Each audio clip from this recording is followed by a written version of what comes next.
കുന്നത്തൂർ വന്ന് പ്രസംഗിക്കുമ്പോൾ കേരളത്തിലെ മറ്റ് ഏത് വിഭാഗങ്ങളെക്കാളും ഒരു നൂറ്റാണ്ട് മുമ്പ് ബഹുമാനപ്പെട്ട ഉമർ ഖാദി റളിയല്ലാഹു അൻഹു എന്ന പ്രവാചക പ്രേമി വെളിയങ്കോട് ജീവിച്ചിരുന്ന ചരിത്രം കഴിച്ചാൽ നിലവിൽ ഇന്ത്യ മഹാരാജ്യത്ത് കേരള സംസ്ഥാനത്തിൽ ഏറ്റവും ഉജ്ജ്വലനായ പ്രവാചക പ്രേമി ആദരണീയനായ അബ്ദുൽ നാസിർ മഅദനിയുടെ നാട്ടിൽ നിന്നാണ് സംസാരിക്കുന്നത്. പ്രവാചക പ്രേമത്തിന്റെ പ്രകാശം കേരളീയ സമൂഹത്തിൽ യാഥാർത്ഥ്യമാക്കാൻ വേണ്ടി ഒരുപാട് വിയർപ്പൊഴുക്കിയ ഒരു ആൺകുട്ടിയുടെ നാട്ടിലാണ് ഞാൻ സംസാരിക്കുന്നത് എന്ന തിരിച്ചറിവോടുകൂടിയാണ് ഞാൻ സംസാരിക്കുന്നത്. ബഹുമാനമുള്ള സഹോദരങ്ങളെ, മഹാനായ പ്രവാചകൻ സ്വല്ലല്ലാഹു അലൈഹി വസല്ലമ തങ്ങൾ നമ്മളുമായിട്ടൊരു ബന്ധമുണ്ട്. ഇതിവിടുത്തെ സംഘപരിവാറിന്റെ ആളുകൾക്ക് അറിയാമെങ്കിലും ഇല്ലെങ്കിലും ഒന്നുകൂടിയൊക്കെ നോട്ട് ചെയ്ത് വെക്കണം, നല്ലതാണ്. ഇന്നത്തെ അധികാരത്തിന്റെ അരമനകളിൽ അടയിരിക്കുന്ന ഒരുത്തനും അള്ളാന്റെ റസൂലിന്റെ മുമ്പിൽ നമുക്കൊന്നുമല്ല. അത് നിങ്ങൾ തിരിച്ചറിയണം. മഹാനായ പ്രവാചകൻ സ്വല്ലല്ലാഹു അലൈഹി വസല്ലമ തങ്ങൾക്ക് വേണ്ടി എല്ലാ ദിവസവും രാവിലെയും വൈകുന്നേരവും സ്വലാത്ത് ചെല്ലുന്ന, ആദ്യമായി ഈ ദുനിയാവിൽ ജനിച്ചു വീണാൽ ബാങ്ക് വിളിക്കണ നേരത്ത് അഷ്ഹദു അന്ന മുഹമ്മദർ റസൂലല്ലാഹ് എന്ന പ്രവാചകന്റെ പേര് കേട്ടിട്ട് കണ്ണ് തുറക്കണ വർഗാണിത്.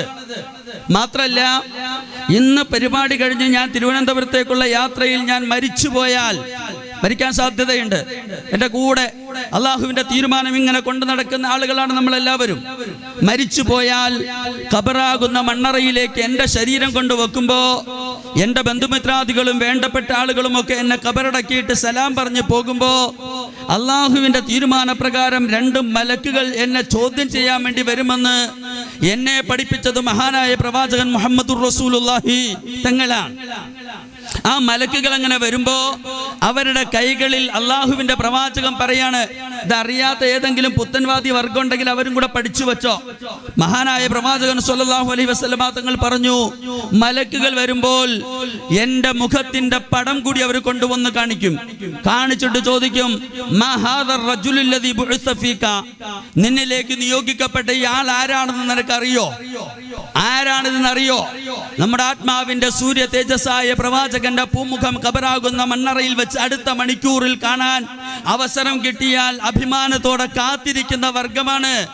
പ്രവാചക പ്രേമത്തിന്റെ പേരിൽ വിയർപ്പൊഴുക്കിയവർ, പ്രവാചക പ്രേമത്തിന് വേണ്ടി വെടിയേറ്റ് വീണവർ, പ്രവാചക പ്രേമത്തിന്റെ പേരിൽ കെട്ടിടങ്ങൾ പൊളിക്കപ്പെട്ടവർ, അപമാനിക്കപ്പെട്ടവർ, ആക്ഷേപിക്കപ്പെട്ടവർ, അടുത്ത മിനിറ്റിൽ മരിച്ചുപോയാൽ ഖബറാകുന്ന മണ്ണറയിൽ മഹാനായ പ്രവാചകന്റെ പൂമുഖം കാണുമ്പോ ഹാദാ മുഹമ്മദുർ റസൂലുള്ളാഹ്, ഇത് മുഹമ്മദ് നബിയാണെന്ന് പറയാൻ കാത്തിരിക്കുന്ന ഒരു വർഗത്തിന്റെ ആത്മീയ നേതാവിനെയാണ്, ആത്മാവിന്റെ സൂര്യ തേജസ്സിനെയാണ് കേന്ദ്ര സർക്കാരിന്റെ ഭരണത്തിന്റെ തണലിൽ വളരെ വികൃതമായി ചില ആളുകൾ കൊണ്ടാടുന്നത്. എന്താണ് ഇവിടുത്തെ പ്രശ്നം? എന്താണ് ഇവിടുത്തെ പ്രതിസന്ധി? എന്തിനു വേണ്ടിയാണ് ശാസ്താംകോട്ടയിലുള്ള അല്ലെങ്കിൽ കുന്നത്തൂർ താലൂക്കിലുള്ള ഈ പ്രദേശത്തെ ഈ പാവപ്പെട്ട സമുദായം സന്ധ്യാനേരത്ത് വീട്ടിനകത്തിരുന്ന് ഖുർആൻ ഓതാനുള്ള വർഗം, അള്ളാഹുവിന്റെ പ്രവാചകന് തസ്ബീഹും സ്വലാത്ത്, അള്ളാഹുവിന്റെ തസ്ബീഹും പ്രവാചകന് സ്വലാത്ത് ചെല്ലാനുമുള്ള ആളുകൾ, ഇവരെ ആരാണ് തെരുവിലേക്ക് വലിച്ചു കൊണ്ടുവന്നത്? ആരാണ്? ഈ രാജ്യത്തിന്റെ അധികാരത്തിന്റെ അരമനകളിൽ അടയിരിക്കുന്ന ആളുകളുടെ ഒത്താശയോടുകൂടി ഈ രാജ്യത്ത് സൃഷ്ടിച്ചുകൊണ്ടിരിക്കുന്ന അപകടങ്ങൾ. ചില ആളുകൾക്ക് രാജ്യം മുഴുവനായിട്ട് വേണം, ഇന്ത്യ മൊത്തത്തിൽ അവർക്ക് വേണം. ഇതുണ്ടാക്കാൻ വേണ്ടി അവരെന്ത് പണിയായി എടുത്തത് എന്ന് ചോദിച്ചാൽ ബിഗ് സീറോയാണ് ഉത്തരം. അങ്ങനെ ബിഗ് സീറോയും മാത്രമല്ല, അവർ ഈ രാജ്യം നിർമ്മിക്കാൻ വേണ്ടി ഒരു സഹായവും ചെയ്തിട്ടില്ല. ഈ രാജ്യത്തിന്റെ ജീവാത്മാവും പരമാത്മാവായി സ്വാതന്ത്ര്യ സമര സേനാനികളെ ഒറ്റുകൊടുത്ത ആളുകളാണ്. ബ്രിട്ടീഷുകാരന്റെ ഷൂ നക്കിയ ആളുകളാണ്, ബ്രിട്ടീഷുകാർക്ക് പാദസേവ കൊടുത്ത ആളുകളാണ്. അതിൻ്റെയൊക്കെ അപ്പുറം കുറെ കാര്യങ്ങൾ ചരിത്രത്തിലുണ്ട്. അത് പലതും വേദിയിൽ പറയാൻ കൊള്ളാത്തതാണ്. അതുകൊണ്ട് ആ നിലക്ക് രാജ്യത്തിന്റെ ചരിത്രത്തെ തന്നെ, ഈ ചരിത്രത്തിൽ തന്നെ ഒരു സ്ഥാനവുമില്ലാത്ത ഈ വർഗം ഇവരിന്ന് അധികാരത്തിന്റെ അരമനകളിലാണ്. അവിടെ ഇരുന്നു കൊണ്ട് എന്തെല്ലാം നെറികേടുകളാണ് കാണിച്ചത് എന്ന് ചോദിച്ചാൽ 4.5 നൂറ്റാണ്ടുകാലം അല്ലാഹു റബ്ബുൽ ഇസ്സത്തിന് വേണ്ടി ഈ സമുദായം ആത്മാഭിമാനത്തോടെ സുജൂദ് ചെയ്ത ബാബരി മസ്ജിദ് എന്ന അല്ലാഹുവിന്റെ പരിശുദ്ധമായ ഭവനം തല്ലിത്തകർത്ത് തരിപ്പണമാക്കി. അത് രാജ്യത്ത് രേഖപ്പെടുത്തപ്പെട്ട കാര്യമാണ്. അതിൻ്റെ അപ്പുറം നമ്മുടെ ഈ രാജ്യത്തിൻ്റെ സ്വാതന്ത്ര്യത്തിന് വേണ്ടി രണ്ട് കഷ്ണം തുണി മാത്രം ധരിച്ചുകൊണ്ട്, ഒരു കഷ്ണം ഉടുത്തുകൊണ്ട്, മറ്റേ കഷ്ണം പുറത്തുകൂടി ധരിച്ചുകൊണ്ട് തികഞ്ഞ ഫക്കീറിനെ പോലെ ജീവിച്ച മഹാത്മാഗാന്ധി എന്ന ലോകം വളരെ ആവേശത്തോടെ കാണുന്ന ആദരിക്കുന്ന നേതാവ്. ഞാൻ ഗാന്ധിയന്മാരുടെ പരിപാടികളിൽ സ്ഥിരം പ്രസംഗകനാണ്. ഒരുപാട് ഗാന്ധി സംഘടനകളുമായി നിരന്തരമായി ബന്ധപ്പെടുന്ന ആളാണ്. അതുകൊണ്ട് എപ്പോഴും ഞാൻ പറയാറുണ്ട്, മഹാത്മാഗാന്ധി അത്ഭുതമാണ്. അതിൻ്റെ ഏറ്റവും വലിയ തെളിവ്, ഇന്ത്യ രാജ്യം സന്ദർശിക്കാൻ വേണ്ടി ബിൽ ക്ലിന്റൺ പ്രസിഡന്റ് ആയിരിക്കുമ്പോൾ അദ്ദേഹം ഇന്ത്യയിലേക്ക് വന്നിട്ട് ആദ്യ രാത്രി ഡൽഹിയിൽ അദ്ദേഹത്തിന് തീരുമാനിച്ച സ്ഥലത്ത് കിടന്നുറങ്ങി. രാവിലെ കണ്ണു തുറന്നപ്പോൾ എനിക്ക് കുത്തബ് മിനാർ കാണണം, എനിക്ക് താജ്മഹൽ കാണണം എന്നൊന്നും അദ്ദേഹം പറഞ്ഞിട്ടില്ല. മറിച്ച് അദ്ദേഹം പറഞ്ഞത് എനിക്ക് ഗാന്ധിയുടെ സമാധി കാണണമെന്നാണ്. കാരണം എന്താണ്? ലോകാവസാനം വരെ ഇന്ത്യ രാജ്യം കണ്ട ഏറ്റവും വലിയ അത്ഭുതം, ഇന്ത്യ രാജ്യം കണ്ട ഏറ്റവും വലിയ അത്ഭുതം എന്താണ്? മഹാത്മാഗാന്ധി തന്നെയാണ്. ഈ രാജ്യത്തിന്റെ അഭിമാനമായ മഹാത്മാഗാന്ധിയെ നിഷ്ഠൂരമായി കൊന്ന ആളുകൾ, ബാബരി മസ്ജിദ് തകർത്ത ആളുകൾ എന്ന് മാത്രമല്ല, ഗുജറാത്ത് എന്ന് പറയുന്ന ഇന്ത്യ രാജ്യത്തിന്റെ വിശാല വിസ്തൃതമായ സംസ്ഥാനത്ത് മഹാത്മാഗാന്ധിയുടെ നാട്ടില് 8 മാസം ഗർഭിണിയായ അബലയായ പെണ്ണ്, ആ പെണ്ണിന്റെ അടിവയറ് തൃശൂലം കൊണ്ട് കുത്തിക്കീറിയിട്ട് അതിനകത്തിരിക്കുന്ന ജീവനുള്ള തുടിക്കുന്ന ആ മനുഷ്യ കുഞ്ഞിനെ കുത്തിയെടുത്ത് ആളിപ്പടരുന്ന അഗ്നിനാളങ്ങളിലേക്ക് വലിച്ചെറിഞ്ഞ് ആ ശരീരം കത്തിച്ചാരമാകുമ്പോൾ അതിൽ നിന്നും വമിക്കുന്ന രൂക്ഷമായ ഗന്ധം അത് ആസ്വദിച്ച, അത് ആഘോഷിച്ച, അതിൻ്റെ പേരിൽ അഭിമാനം കൊണ്ട വർഗം ഇവരൊക്കെയാണ് ഇപ്പൊ രംഗത്ത് വന്നിട്ട് ആരെക്കുറിച്ചാ പറയണത്? മഹാനായ പ്രവാചകൻ സയ്യിദുനാ മുഹമ്മദ് മുസ്തഫ നമ്മളെ സംവദിക്കാൻ തയ്യാറാണെന്ന് തങ്ങൾ പറഞ്ഞില്ലേ? ഞാൻ കേരളത്തോട് പറഞ്ഞുകൊണ്ടിരിക്കുന്നത്, നിങ്ങൾക്ക് നെഞ്ചുറപ്പുണ്ടെങ്കിൽ, നിങ്ങൾക്ക് ആത്മാഭിമാനമുണ്ടെങ്കിൽ, നിങ്ങൾക്ക് ജന്മം നൽകിയ പിതാക്കന്മാരെന്ന് നിങ്ങൾ വിളിക്കുന്നവരിൽ നിങ്ങൾക്ക് വിശ്വാസമുണ്ടെങ്കിൽ നിങ്ങൾ പ്രമാണങ്ങളുമായിട്ട് വരിക, നമുക്ക് സംവദിക്കാം. 16,008 പെണ്ണ് കെട്ടിയ ആളുകൾ വന്നിട്ട് 6 വയസ്സുള്ള മുഹമ്മദ് മുസ്തഫാന്റെ ഭാര്യയെ ആക്ഷേപിക്കാമെന്നാൽ, പ്രവാചകന്റെ കുടുംബത്തെ ആക്ഷേപിക്കാമെന്നാൽ, അപഹസിക്കാമെന്നാൽ കൈയും കെട്ടി നോക്കിയിരിക്കാൻ ഞങ്ങളൊന്നും നിങ്ങൾക്ക് ആ രീതിയിലുള്ള സമീപനത്തിൽ വളർന്നു വന്ന ആളുകളല്ല എന്ന് മാത്രമാണ് ഇത്തരുണത്തിൽ നാം പറയുന്നത്. ഞാൻ പറഞ്ഞു വന്നത്, മഹാനായ പ്രവാചകനെ സംബന്ധിച്ച് ഇത്തരം ഒരു ചർച്ച ഇവിടെ വരാനുണ്ടായ കാരണം എന്താണ്? ബാബരി മസ്ജിദ് തകർക്കപ്പെട്ട് കഴിഞ്ഞു. ഒരു കാര്യം ഞാൻ ഈ സദസ്സിനെ സാക്ഷ്യപ്പെടുത്തിക്കൊണ്ട് പറയുകയാണ്. എന്തിനാണ് ബാബരി മസ്ജിദ്? മുഗൾ ചക്രവർത്തിമാർ ആ മണ്ണ് പിടിച്ചെടുത്തതാണെന്ന് പ്രചരിപ്പിക്കുന്നത്. ഇസ്ലാമിലേക്ക് ലോകം ശ്രദ്ധിച്ചുകൊണ്ടിരിക്കുന്ന കാലം, ലോകത്തെ ഇൻഫർമേഷൻ ടെക്നോളജി ഉൾപ്പെടെയുള്ള സംഗതികൾ വികസിച്ചപ്പോ ആകെ ഭയമില്ലാത്ത ഒരേ ഒരു മതം, ആരെയും പേടിക്കാത്ത ഒരേ ഒരു മതം, ലോകത്തിന്റെ വികാസത്തിന്റെ വലിയേറ്റത്തിനനുസരിച്ച് വളർന്ന് വികസിച്ച് വലുതാകുന്ന ഒരു പ്രത്യയശാസ്ത്രം ഇസ്ലാം.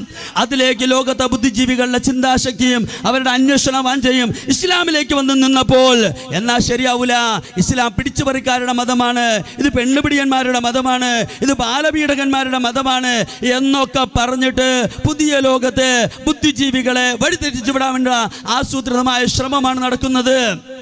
അതിന്റെ ഭാഗമായിട്ടാണ് ബാബരി മസ്ജിദ് മുഗൾ ചക്രവർത്തിമാർ പിടിച്ചെടുത്തത് എന്ന് പറയുന്നത്. പിടിച്ചെടുത്ത ഭൂമിയിൽ നിസ്കരിച്ചാൽ, പിടിച്ചു പറിച്ച വസ്ത്രം ധരിച്ചുകൊണ്ട് നിസ്കരിച്ചാൽ നിസ്കാരം ശരിയാവില്ല എന്ന് പഠിപ്പിക്കുന്ന വർഗമാണ് നമ്മൾ, അല്ലേ? മറ്റുള്ളവരുടെ വസ്ത്രം പിടിച്ചെടുത്തുകൊണ്ട് അതിൽ നിസ്കരിച്ചാൽ നിസ്കാരം ശരിയാവൂല. പിടിച്ചെടുത്ത ഭൂമിയിൽ നിസ്കരിച്ചാൽ നിസ്കാരം ശരിയാവൂല. ഇന്ന സ്ഥലത്തെ നിസ്കരിക്കാവുന്ന ഇസ്ലാമിന് നിയമമൊന്നുമില്ല. ഇസ്ലാം ഹലാലായ സ്ഥലത്ത് മാത്രമേ നിസ്കരിക്കാൻ പാടുള്ളൂ. അത് ഹിന്ദുവിൻ്റെയോ ക്രിസ്ത്യാനിയുടെയോ മറ്റു മതക്കാരുടെയോ ഒന്നും പിടിച്ചു പറിക്കാതെ വളരെ സ്വച്ഛന്തമായി നിസ്കരിക്കാൻ ആവശ്യമായ എല്ലാ സംവിധാനവും ഈ ലോകത്തുള്ളപ്പോ എന്തിന് മുസ്ലിമീങ്ങൾ പിടിച്ചു പറിക്കണം? അല്ല, മുസ്ലിങ്ങൾ പിടിച്ചു പറിച്ചു എന്ന് പറഞ്ഞുകൊണ്ടേയിരിക്കണം. അങ്ങനെ കള്ളക്കഥകൾ ഉണ്ടാക്കണം. കള്ളക്കഥ ഉണ്ടാക്കി ബാബരി മസ്ജിദ് തകർത്തെറിഞ്ഞു. അത് കഴിഞ്ഞിട്ട് ബാബരി മസ്ജിദ് മാത്രമൊന്നുമല്ല, ഇന്ത്യ രാജ്യത്തിന്റെ വിവിധ പ്രദേശങ്ങളിലുള്ള 100 കണക്കിന് പള്ളികളാണ് ഈ പിശാചുകൾ തകർത്ത് തരിപ്പണമാക്കിയത്. നിങ്ങൾ മറന്നുപോയാലും ചരിത്രം മറക്കില്ല കൂട്ടരെ. ഇതിന് തിരിച്ചടി ഉണ്ടാവുക തന്നെ ചെയ്യുമെന്ന കാര്യത്തിൽ സംശയം വേണ്ട.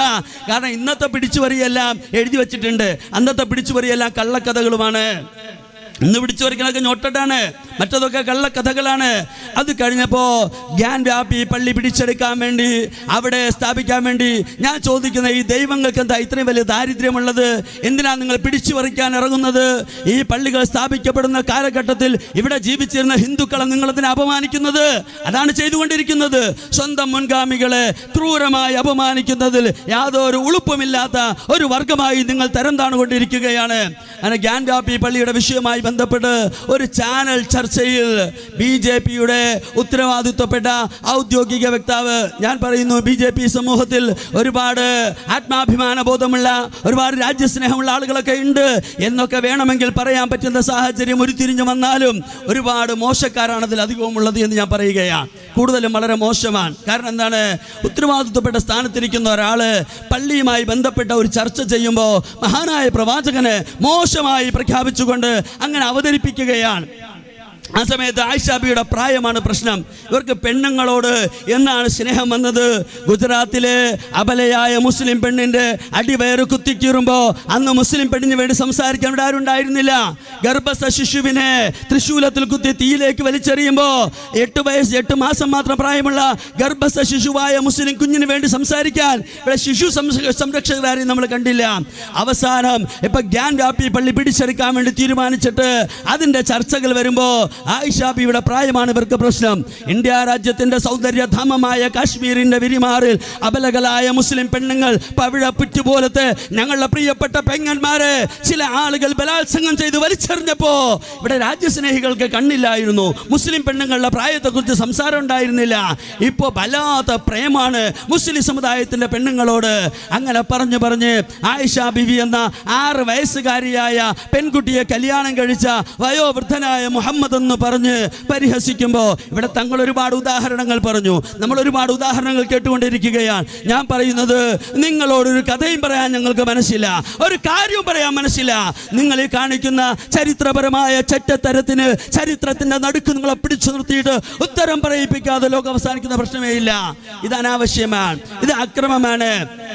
മഹാനായ പ്രവാചകൻ, ലോകത്ത് മനുഷ്യത്വം പഠിപ്പിച്ച പ്രവാചകൻ, കുഴിച്ചുമൂടപ്പെട്ട സ്ത്രീകളുടെ വിമോചനത്തിന് വേണ്ടി വീരവിപ്ലവം നയിച്ച പ്രവാചകൻ, സ്ത്രീ സമൂഹത്തെ സംരക്ഷിക്കണം, അവർ അഭിമാനത്തിന്റെ പ്രതീകമാണെന്ന് ലോകത്തിന്റെ മുമ്പിൽ അഭിമാനത്തോടെ പഠിപ്പിച്ച പ്രവാചകൻ, സ്നേഹത്തിന്റെ നിറകുടമായ പ്രവാചകൻ, വിശ്വവിമോചകനായ പ്രവാചകൻ. അങ്ങനെ എല്ലാ വർഗത്തിനും എല്ലാ സമയത്തും തൻ്റെ നായകസ്ഥാനത്ത് അഭിമാനത്തോടെ പ്രതിഷ്ഠിക്കാൻ പറ്റിയ ആ ഉജ്ജ്വല പ്രതീകത്തെ കുറിച്ച് ഇവർ പ്രചരിപ്പിക്കുകയാണ്. സ്ത്രീ ലംബനാണ്, സ്ത്രീകളെ പീഡിപ്പിച്ചവനാണ്, അല്ലെങ്കിൽ പെണ്ണുങ്ങളുടെ ശത്രുവാണ്. ഞാനൊരു കാര്യം ഈ സമയത്ത് കുന്നത്തൂർ താലൂക്കിലെ മഹല്ല് ജമാഅത്തുകളുടെ കോർഡിനേഷൻ കമ്മിറ്റി സംഘടിപ്പിച്ചിട്ടുള്ള ഈ മഹത്തായ പരിപാടിയിൽ വെച്ചിട്ട് പറയുന്നത്, ഈ പറയപ്പെടുന്ന പിശാചുകൾ, ഈ പറയപ്പെടുന്ന ശത്രുക്കൾ അള്ളാഹുവിന്റെ പ്രവാചകനെതിരെ എന്തെല്ലാം ചന്ദ്രഹാസം മുഴക്കിയാലും ഏതെല്ലാം തരത്തിലുള്ള പരിശ്രമങ്ങൾ നടത്തി പ്രചാര പരിപാടികൾ നടത്തിയാലും അള്ളാഹുവിന്റെ റസൂലിനോടുള്ള ഈ സമുദായത്തിന്റെ ഇഷ്ടം, അവിടത്തോടുള്ള താല്പര്യം ഒരിക്കലും ഈ സമുദായത്തിന്റെ മനസ്സിൽ നിന്ന് പറിച്ചു കളയാൻ നിങ്ങൾക്ക് സാധ്യമല്ല. കാരണം ഇപ്പോൾ നിങ്ങൾ തൊട്ട് കളിച്ചിരിക്കുന്നത് പള്ളിയിലല്ല, ഇപ്പോൾ നിങ്ങൾ തൊട്ട് കളിച്ചിരിക്കുന്ന മുസ്ലിങ്ങളുടെ ശരീരത്തിലല്ല, മുസ്ലിങ്ങളുടെ പള്ളകളിലല്ല, പെണ്ണുങ്ങളിലല്ല, കുഞ്ഞുങ്ങളിലല്ല. നിങ്ങൾ പിടിച്ചിരിക്കുന്നത്, നിങ്ങൾ അപമാനിക്കാൻ രംഗത്ത് വന്നിരിക്കുന്നത് മഹാനായ പ്രവാചകനെയാണ്. ഞാൻ വരികൾക്കിടയിൽ കുന്നത്തൂർ താലൂക്കിലുള്ള വിശ്വാസികളോട് ഒരു കാര്യം ചേർത്ത് പറയുകയാണ്. ഇവിടെ അധ്യക്ഷനെ വിളിച്ചപ്പോൾ പറഞ്ഞു, തിരുവനന്തപുരത്ത് മുസ്ലിം കോർഡിനേഷൻ കമ്മിറ്റിയുടെ പേരിൽ 10,000 സംബന്ധിച്ച 1000 അണിനിരന്ന ഐതിഹാസികമായ രാജ്ഭവൻ മാർച്ച് നടത്തി. രാജ്ഭവനിലേക്ക് പോകുമ്പോൾ എന്നോട് ചില ആളുകളൊക്കെ പറഞ്ഞിരുന്നു, ഉസ്താദെ, ചില സംഘടനകളെ മാറ്റി നിർത്തിയാൽ ഞങ്ങളും കൂടെ വരാമെന്ന് പറഞ്ഞിട്ടുണ്ടായിരുന്നു. അങ്ങനെ നമുക്ക് ആരെയും വിവേചിച്ച് മാറ്റി നിർത്താൻ പറ്റിയ കാലാവസ്ഥയല്ല, ഒരാളെയും മാറ്റി നിർത്താൻ പറ്റില്ല. കാരണം എന്താണ്? മുഹമ്മദുർ റസൂലുള്ളാഹി നമുക്ക് എല്ലാമാണ്. മൻ സ്വല്ലാ സ്വലാതന വസ്തഖ്ബല ഖിബ്ലതന വഅകല ദബീഹതന ഫഹുവ മുസ്ലിം. ആരാണോ നമ്മുടെ ഖിബിലയിലേക്ക് തിരിഞ്ഞ് നിസ്കരിക്കുന്നത്, ആരാണോ നിസ്കാരം കൃത്യമായി നിർവഹിക്കുന്നത്, ആരാണോ അള്ളാഹുവിന്റെ ഖുർആനെ ബഹുമാനിക്കുന്നത്, ആരാണോ മുഹമ്മദ് നബിയെ പ്രവാചകനായി സ്വീകരിച്ചത്, അത്തരം ആളുകൾ അഭിമാനത്തോടെ എല്ലാ അഭിപ്രായ വ്യത്യാസങ്ങളും മാറ്റിവെച്ച് ഐക്യപ്പെടേണ്ട കാലമാണ്. നിങ്ങൾക്കറിയോ, പ്രവാചകൻ വന്നിട്ട് ഈ ലോകത്ത് തീവ്രവാദം ഉണ്ടാക്കി, ഭീകരവാദം വിളമ്പി എന്നാണ് ചില ആളുകൾ പ്രചരിപ്പിച്ചുകൊണ്ടിരിക്കുന്നത്. പ്രവാചക നിയോഗത്തിന്റെ കാലഘട്ടം ചരിത്രം അറിയുന്ന ആളുകൾക്കറിയാം. അന്ന് മക്ക രാജ്യത്തെ പ്രമാദമായ 2 കുടുംബങ്ങൾ ഉണ്ടായിരുന്നു. ബനു ബക്കർ എന്നാണ് ഒരു കുടുംബത്തിന്റെ പേര്, മറ്റേ കുടുംബത്തിന്റെ പേര് ബനു തഗ്ലീബ് എന്നാണ്. ബനു ബക്കർ കുടുംബത്തിൽപ്പെട്ട ഒരാളിന്റെ ഉടമസ്ഥതയിലുള്ള 4 കാലി മൃഗമായ ഒട്ടകം അത് പോയി ബനു തഗ്ലീബ് കുടുംബത്തിൽപ്പെട്ട ഒരാളിന്റെ മുന്തിരിത്തോട്ടത്തിൽ നിന്ന് കുറച്ച് മുന്തിരി വള്ളി കടിച്ചു തിന്നു. ഈ ഒരൊറ്റ കാരണത്തിന്റെ പേരിൽ ഈ 2 കുടുംബങ്ങൾ തമ്മിൽ തർക്കമുണ്ടായി. ഇവർ സമരത്തിലേർപ്പെട്ടു. ആ സമരം കലഹമായി മാറി, കലഹം കലാപമായി മാറി, കലാപം യുദ്ധമായി മാറി. നീണ്ട 40 കൊല്ലമാണ് ഈ പ്രശ്നത്തിന്റെ മാത്രം പേരിൽ ഈ 2 കുടുംബങ്ങൾ തമ്മിൽ യുദ്ധം ചെയ്തത്. 70,000 ആളുകളാണ് ആ യുദ്ധത്തിൽ പിടഞ്ഞു വീണ് മരിച്ചത്. പ്രവാചക നിയോഗത്തിന് തൊട്ടു മുമ്പ് മക്ക രാജ്യത്ത് ഈ പറയപ്പെട്ട നിസ്സാരമായ കാരണങ്ങളുടെ പേരിൽ തമ്മിൽ തല്ലി തലകീറി തകർന്ന് തരിപ്പണമായിക്കൊണ്ടിരുന്ന ഒരു സമൂഹത്തിന്റെ നടുവിലേക്ക് മഹാനായ പ്രവാചകൻ സയ്യിദുന മുഹമ്മദ് മുസ്തഫ സല്ലല്ലാഹു അലൈഹി വസല്ലം തങ്ങൾ വന്നു. ഞാൻ നിങ്ങളോട് പറയാണ്, ഇന്ന് വെള്ളിയാഴ്ച ദിവസത്തിന്റെ രാത്രിയാണ്. നിങ്ങളിരിക്കുന്ന മണ്ണ് മഅദനി സാഹിബിന്റെ ചോര വീണ മണ്ണാണ്. അദ്ദേഹം ഇവിടെ ആരെയും കുറ്റം ചെയ്ത ആളല്ല, ആരെയും വെല്ലുവിളിച്ച ആളല്ല. വളരെ സമാധാനപൂർവ്വം എന്ന് പറയുമ്പോൾ എൻ്റെ അടുത്ത് ഒരു ദിവസം ഒരു സ്ഥലത്ത് പ്രസംഗിച്ചിറങ്ങിയപ്പോൾ മരിച്ചുപോയ MP വീരേന്ദ്രകുമാർ എന്നോട് ചോദിച്ചു, അതെങ്ങനെയാ മൗലവി സാഹിബേ മഅദനി സമാധാനപൂർവ്വമാണ് പ്രസംഗിക്കുന്നത് നിങ്ങൾ പറയാ, അയാളുടെ ഒച്ച നിങ്ങൾ കേട്ടിട്ടുണ്ടോ എന്ന് ചോദിച്ചു. ഞാൻ പറഞ്ഞു, വീരേന്ദ്രകുമാർ സാറേ, മഅദനി ഒച്ച എടുത്തിട്ട് ഒരുപാടൊക്കെ പറഞ്ഞിട്ടുണ്ട്, പക്ഷേ മഅദനി ഉറക്കെ പറഞ്ഞത് കൊല്ലരുതേ, തകർക്കരുതേ, കത്തിക്കരുതേ എന്നാണ്. വളരെ സമാധാനത്തിന്റെ ശൈലിയിൽ വളരെ മാന്യമായിട്ട് പറയും പോലെ കൊന്നൊടുക്കടാ, കത്തിച്ച് കളയടാ എന്നൊക്കെ പറഞ്ഞ മാന്യന്മാരുടെ നാട്ടിൽ കൊല്ലരുതേ, വെട്ടരുതേ എന്നൊക്കെ പറഞ്ഞ ആ മനുഷ്യന്റെ അലറിക്കരച്ചിൽ നന്മയ്ക്കും നീതിക്കും വേണ്ടിയായിരുന്നു. എന്തേ നിങ്ങൾ അത് 100% അംഗീകരിക്കാതെ? അദ്ദേഹം പറഞ്ഞത് അംഗീകരിക്കാതിരിക്കാൻ ആർക്കും നിർവാഹമില്ല എന്ന് തന്നെയാണ്. അതുകൊണ്ട് ഞാൻ പറയുന്നത്, നമ്മൾ സ്വലാത്തിന്റെ പെരുമഴയായിരിക്കണം. വെള്ളിയാഴ്ച ദിവസത്തിന്റെ രാത്രി വളരെ അപൂർവ സമയങ്ങളിൽ ഫാസിസ്റ്റുകളുടെ അരമനകളിൽ തീരുമാനിക്കുമ്പോഴാണ് നമുക്കൊന്ന് ഇങ്ങനെ ഒരുമിച്ചിരിക്കാൻ പറ്റുക. ആ ഒരുമിച്ചിരിക്കാൻ പറ്റുന്ന സമയം ഹബീബായ മുഹമ്മദ് മുസ്തഫ സല്ലല്ലാഹു അലൈഹി വസല്ലം തങ്ങളുടെ പേരിൽ സ്വലാത്തിന്റെ പെരുമഴ വർഷിപ്പിക്കാനുള്ള സുവർണാവസരമായി കൂടി നിങ്ങളും ഞാനും പ്രയോജനപ്പെടുത്തണമെന്ന് കൂടി ഈ സമയത്ത് ഞാൻ സാന്ദർഭികമായി ആവശ്യപ്പെടുകയാണ്. പറഞ്ഞത് നിസ്സാരമായ കാര്യത്തിന്റെ പേരിൽ തമ്മിൽ തല്ലി തകർന്ന് തല പൊട്ടിച്ചുകൊണ്ടിരുന്ന മരിച്ചുകൊണ്ടിരുന്ന അറേബ്യൻ സമൂഹത്തിന്റെ നടുവിൽ അള്ളാഹുവിന്റെ പ്രവാചകൻ ഒരു ഐക്യബോധം സ്ഥാപിച്ചു, ഒരു സ്നേഹത്തിന്റെ സന്ദേശം സ്ഥാപിച്ചു.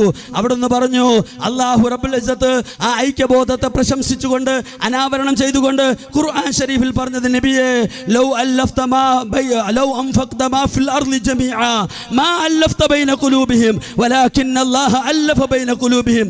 നബിയെ, ആകാശത്തിന്റെ ചോട്ടിലുള്ള മുഴുവൻ സമ്പാദ്യങ്ങളും കൂടി ഒരുമിച്ച് ചെലവഴിച്ചിട്ട് ഈ സമൂഹത്തിന്റെ ഹൃദയാന്തരാളങ്ങളിൽ ഐക്യത്തിന്റെ വിത്ത് പാകാൻ അങ്ങ് വിചാരിച്ചാൽ സാധ്യമല്ല റസൂലല്ലാഹ്. വലാകിന്നല്ലാഹ അല്ലഫ ബൈന ഖുലൂബിഹിം. ഈ സമുദായത്തിന്റെ അകത്തളത്തിൽ അല്ലാഹു റബ്ബുൽ ഇസ്സത്ത് ഒരു ഐക്യബോധത്തെ സ്ഥാപിച്ചിട്ടുണ്ട്, ഒരു സാഹോദര്യ ബോധത്തെ സ്ഥാപിച്ചിട്ടുണ്ട്. നേരത്തെ ഞാൻ പറഞ്ഞ നിസ്സാര കാര്യങ്ങളുടെ പേരിൽ തമ്മിൽ തല്ലി 40 കൊല്ലം യുദ്ധം ചെയ്ത 70,000 ആളുകൾ മരിച്ചുപോയ ആ സമൂഹത്തിൽ മഹാനായ പ്രവാചകൻ ഉണ്ടാക്കിയ പരിവർത്തനത്തിന്റെ വീരേതിഹാസത്തിന്റെ ഉജ്ജ്വലമായ കഥ നിങ്ങൾ കാണണം. ബഹുമാനപ്പെട്ട സ്വഹാബി അബൂ ജഹ്ം ഇബ്നു ഹുദൈഫ റളിയല്ലാഹു തആല പറയുകയാണ്, ഞാൻ യുദ്ധം ചെയ്തുകൊണ്ടിരിക്കുകയാണ് യർമൂക്കിന്റെ തീരപ്രദേശങ്ങളിൽ.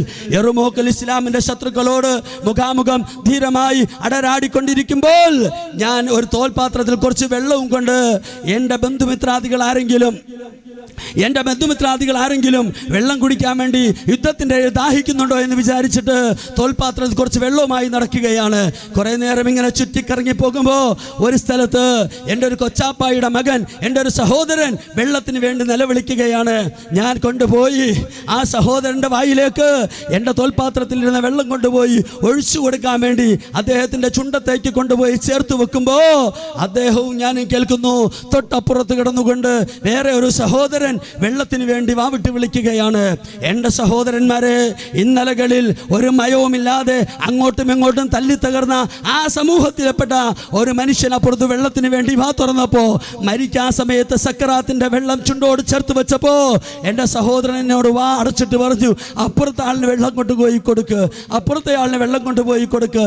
ഞാൻ ആ വെള്ളം കൊണ്ട് അടുത്ത ആളിലേക്ക് ഓടിയെത്തുമ്പോ അദ്ദേഹം വെള്ളം കിട്ടാതെ ഇങ്ങനെ വല്ലാതെ ക്ഷീണിച്ച് പരവശനായി വാ തുറക്കുകയാണ്. ദാഹജലം കുടിക്കാൻ വേണ്ടി അവസാനത്തെ ഒരു തുള്ളി വെള്ളം ഇതാ കുടിക്കാൻ വേണ്ടി അദ്ദേഹം വാ തുറക്കുകയാണ്. ഞാൻ അദ്ദേഹത്തിന്റെ വായിലേക്ക് വെള്ളം വെച്ച് കൊടുക്കാൻ പോകുമ്പോഴാണ് മൂന്നാമതൊരാൾ കിടന്നിട്ട് നിലവിളിക്കുന്നു, ആ എനിക്ക് നോവുന്നു എന്ന് പറഞ്ഞിട്ട് അദ്ദേഹം വാ അടച്ചിട്ട് പറഞ്ഞ് അപ്പുറത്ത് കൊണ്ടുപോയി വെള്ളം കൊടുക്കുക. അദ്ദേഹം അപ്പുറത്തേക്ക് വെള്ളം കൊണ്ടുപോയപ്പോ മൂന്നാമത്തെ ആളിന് കുടിക്കാൻ ഭാഗ്യമുണ്ടായില്ല. അതിനു മുമ്പ് ലാ ഇലാഹ ഇല്ലല്ലാഹ് എന്ന കലിമ പറഞ്ഞുകൊണ്ട് അദ്ദേഹം മരിക്കുകയാണ്. രണ്ടാമത്തെ ആളിലേക്ക് തിരിച്ചു വരുമ്പോ രണ്ടാമത്തെ രണ്ടാമത്തെ ആളും മരിച്ചു പോവുകയാണ് വെള്ളം കുടിക്കാതെ. മൂന്നാമത്തെ ആളിഞ്ഞരികിലേക്ക് ഓടി വരുമ്പോൾ അദ്ദേഹവും സക്കറാത്തിന്റെ സമയത്ത് മരണവെപ്രാളത്തിൽ കിട്ടിയ വെള്ളം കുടിക്കാതെ മരിച്ചു പോവുകയാണ്. ഞാൻ പറയുന്നത് വിശ്വാസി സമൂഹത്തിന്റെ ഹൃദയാന്തരാളങ്ങളിൽ ഈ ഒരു സ്നേഹത്തിന്റെ, ഐക്യത്തിന്റെ, സാഹോദര്യത്തിന്റെ, സഹിഷ്ണുതയുടെ, സമന്വയത്തിന്റെ സംസ്കാരം വിഭാവന ചെയ്ത നമുക്ക് തന്ന മഹാനായ പ്രവാചകൻ സല്ലല്ലാഹു അലൈഹി വസല്ലമ തങ്ങളുടെ അനുയായികൾക്ക് പ്രവാചകന്റെ പേരിൽ ഒന്നിച്ചു നിൽക്കാൻ പറ്റിയില്ലെങ്കിൽ, ഐക്യപ്പെടാൻ പറ്റിയില്ലെങ്കിൽ, അതിന്റെ പിന്നിലുള്ള താല്പര്യങ്ങൾ എത്ര വലുതാണെങ്കിലും ശരി, ആ താല്പര്യങ്ങളെ മാറ്റിവെച്ചുകൊണ്ട് ഐക്യത്തോടെ മുന്നോട്ട് പോകാൻ പറ്റിയില്ലെങ്കിൽ അത് ചരിത്രത്തോട് നമ്മൾ ചെയ്യുന്ന ഏറ്റവും വലിയ അനീതിയായിരിക്കുമെന്ന് ഈ സമയത്ത് ഞാൻ പ്രത്യേകിച്ച് ഓർമ്മിപ്പിക്കുകയാണ്. എൻ്റെ സഹോദരന്മാരെ, മഹാനായ പ്രവാചകനെ എന്തിനാണ് ഇവരിങ്ങനെ വലിച്ചു കീറുന്നത്? മഹാനായ പ്രവാചകനെ എന്തിനാണ് ഇവരിങ്ങനെ ആക്ഷേപിക്കുന്നത്? പ്രവാചകൻ ചില കുറ്റങ്ങൾ അവരുടെ നീതിശാസ്ത്രം അനുസരിച്ച്, അവരുടെ വിശ്വാസ സംഹിത അനുസരിച്ച് ചില കുറ്റങ്ങൾ ഇവിടെ ചെയ്തിട്ടുണ്ട്. ചാതുർവർണ്ണയത്തിന്റെ പേരില്, ആളുകളെ നിറത്തിന്റെ പേരില്, വർഗത്തിന്റെ പേരില്, ഗോത്രത്തിന്റെ പേരില് മാറ്റി നിർത്തുന്ന, അകറ്റിക്കളയുന്ന നെറികെട്ട സംസ്കാരത്തെ മഹാനായ പ്രവാചകൻ അവിടുത്തെ പ്രവർത്തനം കൊണ്ട് തുടച്ചു നീക്കി. നിങ്ങൾക്കറിയോ, അള്ളാഹുവിന്റെ പ്രവാചകന്റെ സമീപത്ത് വന്ന് അവിടുത്തെ പ്രിയപ്പെട്ട സ്വഹാബി വര്യന്മാരിൽപ്പെട്ട ഒരാൾ അവലാതി പറയുകയാണ്. വേറെ ആരുമല്ല, സയ്യിദുനാ വ ഇമാമുനാ ബിലാൽ റളിയല്ലാഹു അൻഹു എന്ന ഇസ്ലാമിക ലോകത്തെ ഒന്നാമത്തെ മുഅദ്ദിൻ. അദ്ദേഹത്തിന്റെ പരാതി എന്താണെന്നറിയോ? അദ്ദേഹത്തെ റസൂലുള്ളാഹി തങ്ങളുടെ സ്വഹാബത്തിന്റെ കൂട്ടത്തിൽപ്പെട്ട സവർണനായ ഒരു സ്വഹാബി, നല്ല സുന്ദരനായ സ്വഹാബി അബൂദറും ബിലാലുമായി ഒരു ദിവസം തർക്കമുണ്ടായി, ചെറിയ പിണക്കമുണ്ടായപ്പോൾ അബൂദറിന്റെ വായിൽ പഴയ ഒരു ഓർമ്മയിൽ പെട്ടെന്നൊരു വാക്ക് വന്നു. എന്താ പറഞ്ഞെന്നറിയോ? യബ്ന സൗദ, എടാ കറുത്ത പെണ്ണ് പെറ്റ മോനെ. ഇത്ര മാത്രമേ ഉള്ളൂ, അതിൻ്റെ അർത്ഥം വേറൊന്നുമില്ല, മറ്റേ ചീത്തകളൊന്നുമില്ല. ഇവർ സംസ്കാരമായിട്ട് കൊണ്ടു നടക്കുന്ന, നിങ്ങൾക്ക് ലിംഗത്തെ പൂജിക്കാം, യോനിയെ പൂജിക്കാം, അതിൻ്റെ അപ്പുറം എന്തെങ്കിലും അമാശയത്തെയോ അണ്ടാശയത്തോ ഒക്കെ പൂജിച്ചോളൂ, ഞങ്ങൾ അതിനൊന്നും എതിരല്ല. അത് നിങ്ങളുടെ സംസ്കാരമാണ്, നിങ്ങളുടെ രീതിയാണ്. പക്ഷേ ആകാശത്തിൻ്റെ അധിപനായ, നക്ഷത്രങ്ങളുടെ അധിപനായ, അലറി വിളിക്കുന്ന അലമാലകളെ കൺട്രോൾ ചെയ്യുന്ന, ഈ പ്രപഞ്ചത്തിലെ സകലമാന സംവിധാനങ്ങളെ നിയന്ത്രിക്കുന്ന രാജാധിരാജനായ അല്ലാഹ് അവനെ കുറിച്ച് പറയാൻ പാടില്ല എന്ന് പറഞ്ഞാൽ, അവന്റെ പ്രവാചകൻ ആക്ഷേപിക്കണമെന്ന് പറഞ്ഞാൽ, അള്ളാഹുവിനെ തന്നെയാണ് സത്യം. ലോകത്തുള്ള 200 ചില്ലാനം കോടി വരുന്ന മുസ്ലിമീങ്ങളിൽ അവസാനത്തെ കുഞ്ഞിന്റെ ചങ്കിലെ ചോരയുള്ളിടത്തോളം ഈ സ്വപ്നം നിങ്ങൾക്ക് സാധ്യമല്ല. ഈ സ്വപ്നം ഞങ്ങൾ സമ്മതിച്ചു തരില്ല. ഇത് അവിടെ വച്ചിരുന്നാൽ മതി, എവിടെയാണോ തുടങ്ങിയത് അവിടെ കൊണ്ടുപോയി മടക്കി വെച്ചാൽ മതി. ഈ സമുദായത്തെ പരീക്ഷിക്കാൻ നിൽക്കരുത്. യബ്ന സൗദ, എടാ കറുത്ത പെണ്ണിന്റെ മോനെ എന്ന് അബൂദറുൽ ഗിഫാരി വിളിച്ചപ്പോൾ ബിലാൽ എന്ന തൊലി കറുത്ത ആ മനുഷ്യന്റെ മനസ്സിളകി. അദ്ദേഹം വല്ലാതെ സങ്കടപ്പെട്ടു. അദ്ദേഹം യുദ്ധം ചെയ്യാൻ നിന്നില്ല, പ്രശ്നം ഉണ്ടാക്കാൻ നിന്നില്ല. അദ്ദേഹം ഇലാ ഹദ്റത്തി റസൂലില്ലാഹി, അള്ളാഹുവിന്റെ റസൂൽ എന്ന അഭയ കേന്ദ്രത്തിന്റെ സമീപത്ത് വന്നിട്ട് വിഷമത്തോടെ പറഞ്ഞു, നബിയേ, അബൂദർ എന്നെ കറുത്ത പെണ്ണിന്റെ മോനെ എന്ന് വിളിച്ചിരിക്കുകയാണ്. റസൂലുള്ളാഹി തങ്ങൾ അബൂദറിനെ തന്റെ സമീപത്തേക്ക് വിളിച്ചു. അബൂദറിനോട് ചോദിച്ചു, അബൂദർ, താങ്കൾ ബിലാലിനോട് ഈ ശൈലിയിൽ സംസാരിച്ചിട്ടുണ്ടോ? ബിലാല് റളിയല്ലാഹു അൻഹുവിന്റെ സാന്നിധ്യത്തിൽ അബൂദറിന് അല്ലെങ്കിലും നിഷേധിക്കില്ല. പ്രവാചകൻ കള്ളം പറയില്ല. പ്രവാചകന്റെ മുഖത്ത് നോക്കി ആരും കള്ളം പറഞ്ഞിട്ടില്ല. അല്ലാഹു അക്ബർ. പറഞ്ഞവരൊക്കെ അനുഭവിച്ചിട്ടുണ്ട്. പ്രവാചകൻ കള്ളം പറഞ്ഞിട്ടില്ല. അതുകൊണ്ട് പ്രവാചകന്റെ മുഖത്ത് നിങ്ങൾ വിചാരിച്ചേക്കണത് ഏതോ ലോകത്തു നിന്നൊക്കെ നിങ്ങൾ പറക്കിക്കൊണ്ട് വെക്കുന്ന ദൈവങ്ങളെ പോലെയാണ് മുഹമ്മദ് മുസ്തഫ എന്നാണെങ്കിൽ നിങ്ങൾക്ക് തെറ്റിപ്പോയി. മദീനയിലേക്ക് ചരിത്രം പഠിക്കണം, നിങ്ങൾ ലോകത്തിന്റെ ചരിത്രം പഠിക്കണം.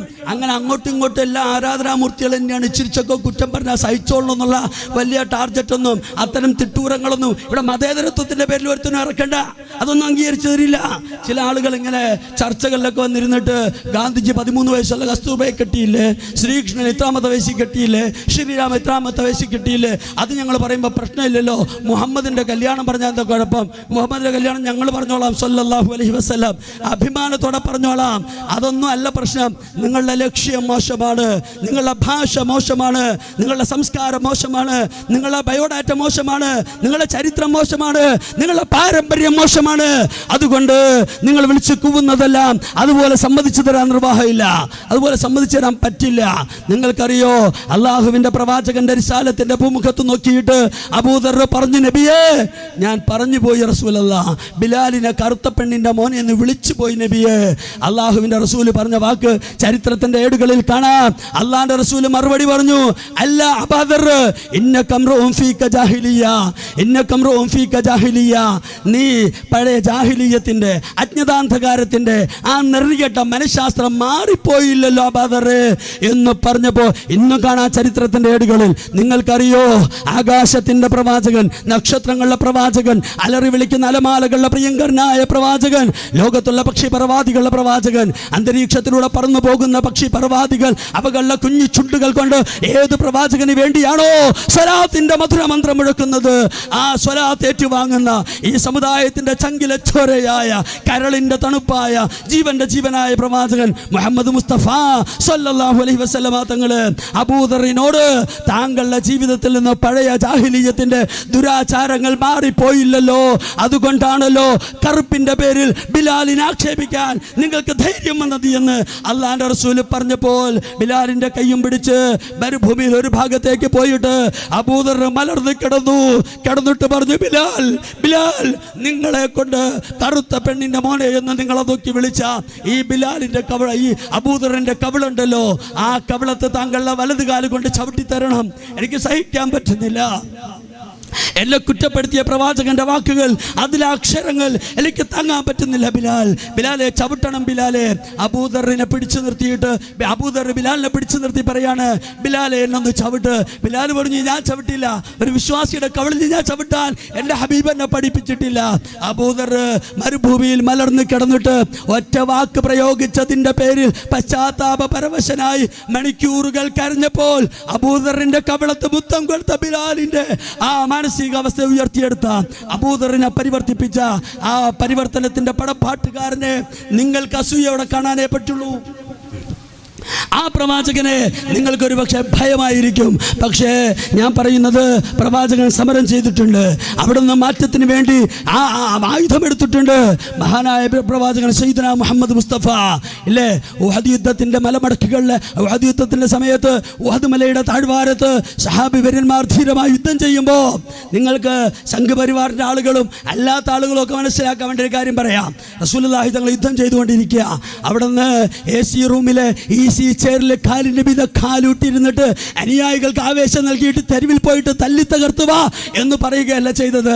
അങ്ങ് ഇറങ്ങി ഉഹദിന്റെ രണഭൂമിയിൽ വലതു കൈയിൽ വാള് പിടിച്ചിട്ട് അനബിനു അബ്ദുൽ മുത്താലിബ് അനന്നബിയു ലാ കദിബ് അനബിനു അബ്ദുൽ മുത്താലിബ്, ഞാൻ പാരമ്പര്യമുള്ളവനാ, ഞാൻ ഖുറൈശി കുടുംബത്തിലെ ഹാഷിമി തറവാട്ടിലെ ആൺകുട്ടിയാണ്, ആർക്കടോ എൻ്റെ റിസാലത്തിൽ സംശയമുള്ളത്, ഞാൻ പ്രവാചകനാണെന്നുള്ള കാര്യത്തിൽ ആർക്കടോ സംശയമുള്ളത് എന്ന് പറഞ്ഞുകൊണ്ട് വാളും പിടിച്ച് സമരം ചെയ്ത പ്രവാചകൻ സമരത്തിന്റെ രണഭൂമിയിൽ മുന്നോട്ട് പോയിക്കൊണ്ടിരിക്കുമ്പോൾ അബലയായൊരു പെണ്ണ്, ആ സഹോദരിക്ക് 28 വയസ്സാണ് പ്രായമുള്ളത്, സുന്ദരിയായ മുസ്ലിം സഹോദരി, അവർ ഒരു തോൽപാത്രത്തിൽ കുറച്ച് വെള്ളവും കൊണ്ട് ഇങ്ങനെ നടക്കുകയാണ്.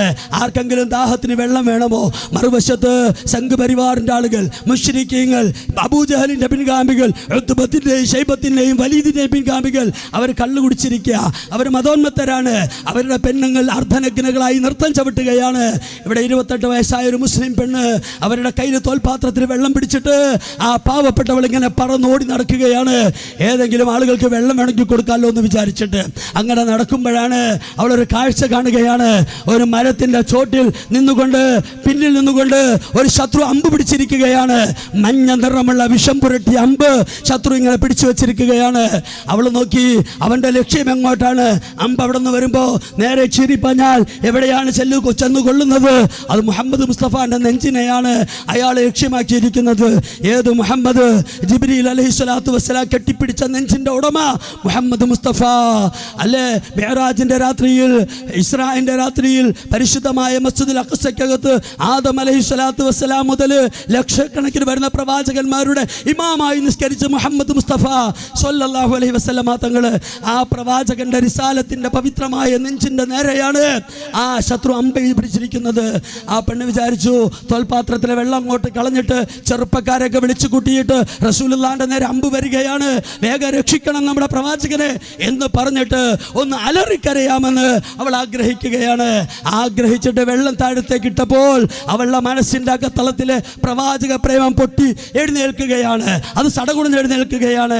ആ പ്രവാചക പ്രേമത്തിന്റെ ആ മധുരം അവളോട് മന്ത്രിച്ചു, മോളെ എന്തിനാണ് പ്രവാചകന്റെ നേരെ ചീറിപ്പാഞ്ഞു വരുന്ന അമ്പിനെ തടുക്കാൻ ചെറുപ്പക്കാരെന്തിനാ, നിന്റെ നെഞ്ചു പോരെ എന്ന് ചോദിച്ചിട്ട് ആ സഹോദരി ആ തോൽപാത്രവും വെള്ളവും കാലുകൊണ്ട് തട്ടിക്കളഞ്ഞിട്ട് ശത്രു എപ്പോഴാണോ അമ്പ് ചെയ്തത് ആ സമയത്ത് തന്റെ നെഞ്ചിനെ കൊണ്ടുപോയി ആ അമ്പിന്റെ മുമ്പിൽ വെച്ചു കൊടുത്തിട്ട് അഭിമാനത്തോടെ പ്രവാചകന്റെ നേരെ വന്ന വിഷം പുരട്ടി അമ്പിനെ സ്വീകരിച്ചുകൊണ്ട് പടപടാ പടഞ്ഞു വീണ് മരിച്ച ഈ സമുദായത്തിന്റെ മുൻഗാമികളുടെ പാരമ്പര്യം സംഘപരിവാർക്കാരൻ അറിയില്ലായിരിക്കാം, പക്ഷേ ഞങ്ങൾക്കറിയാം.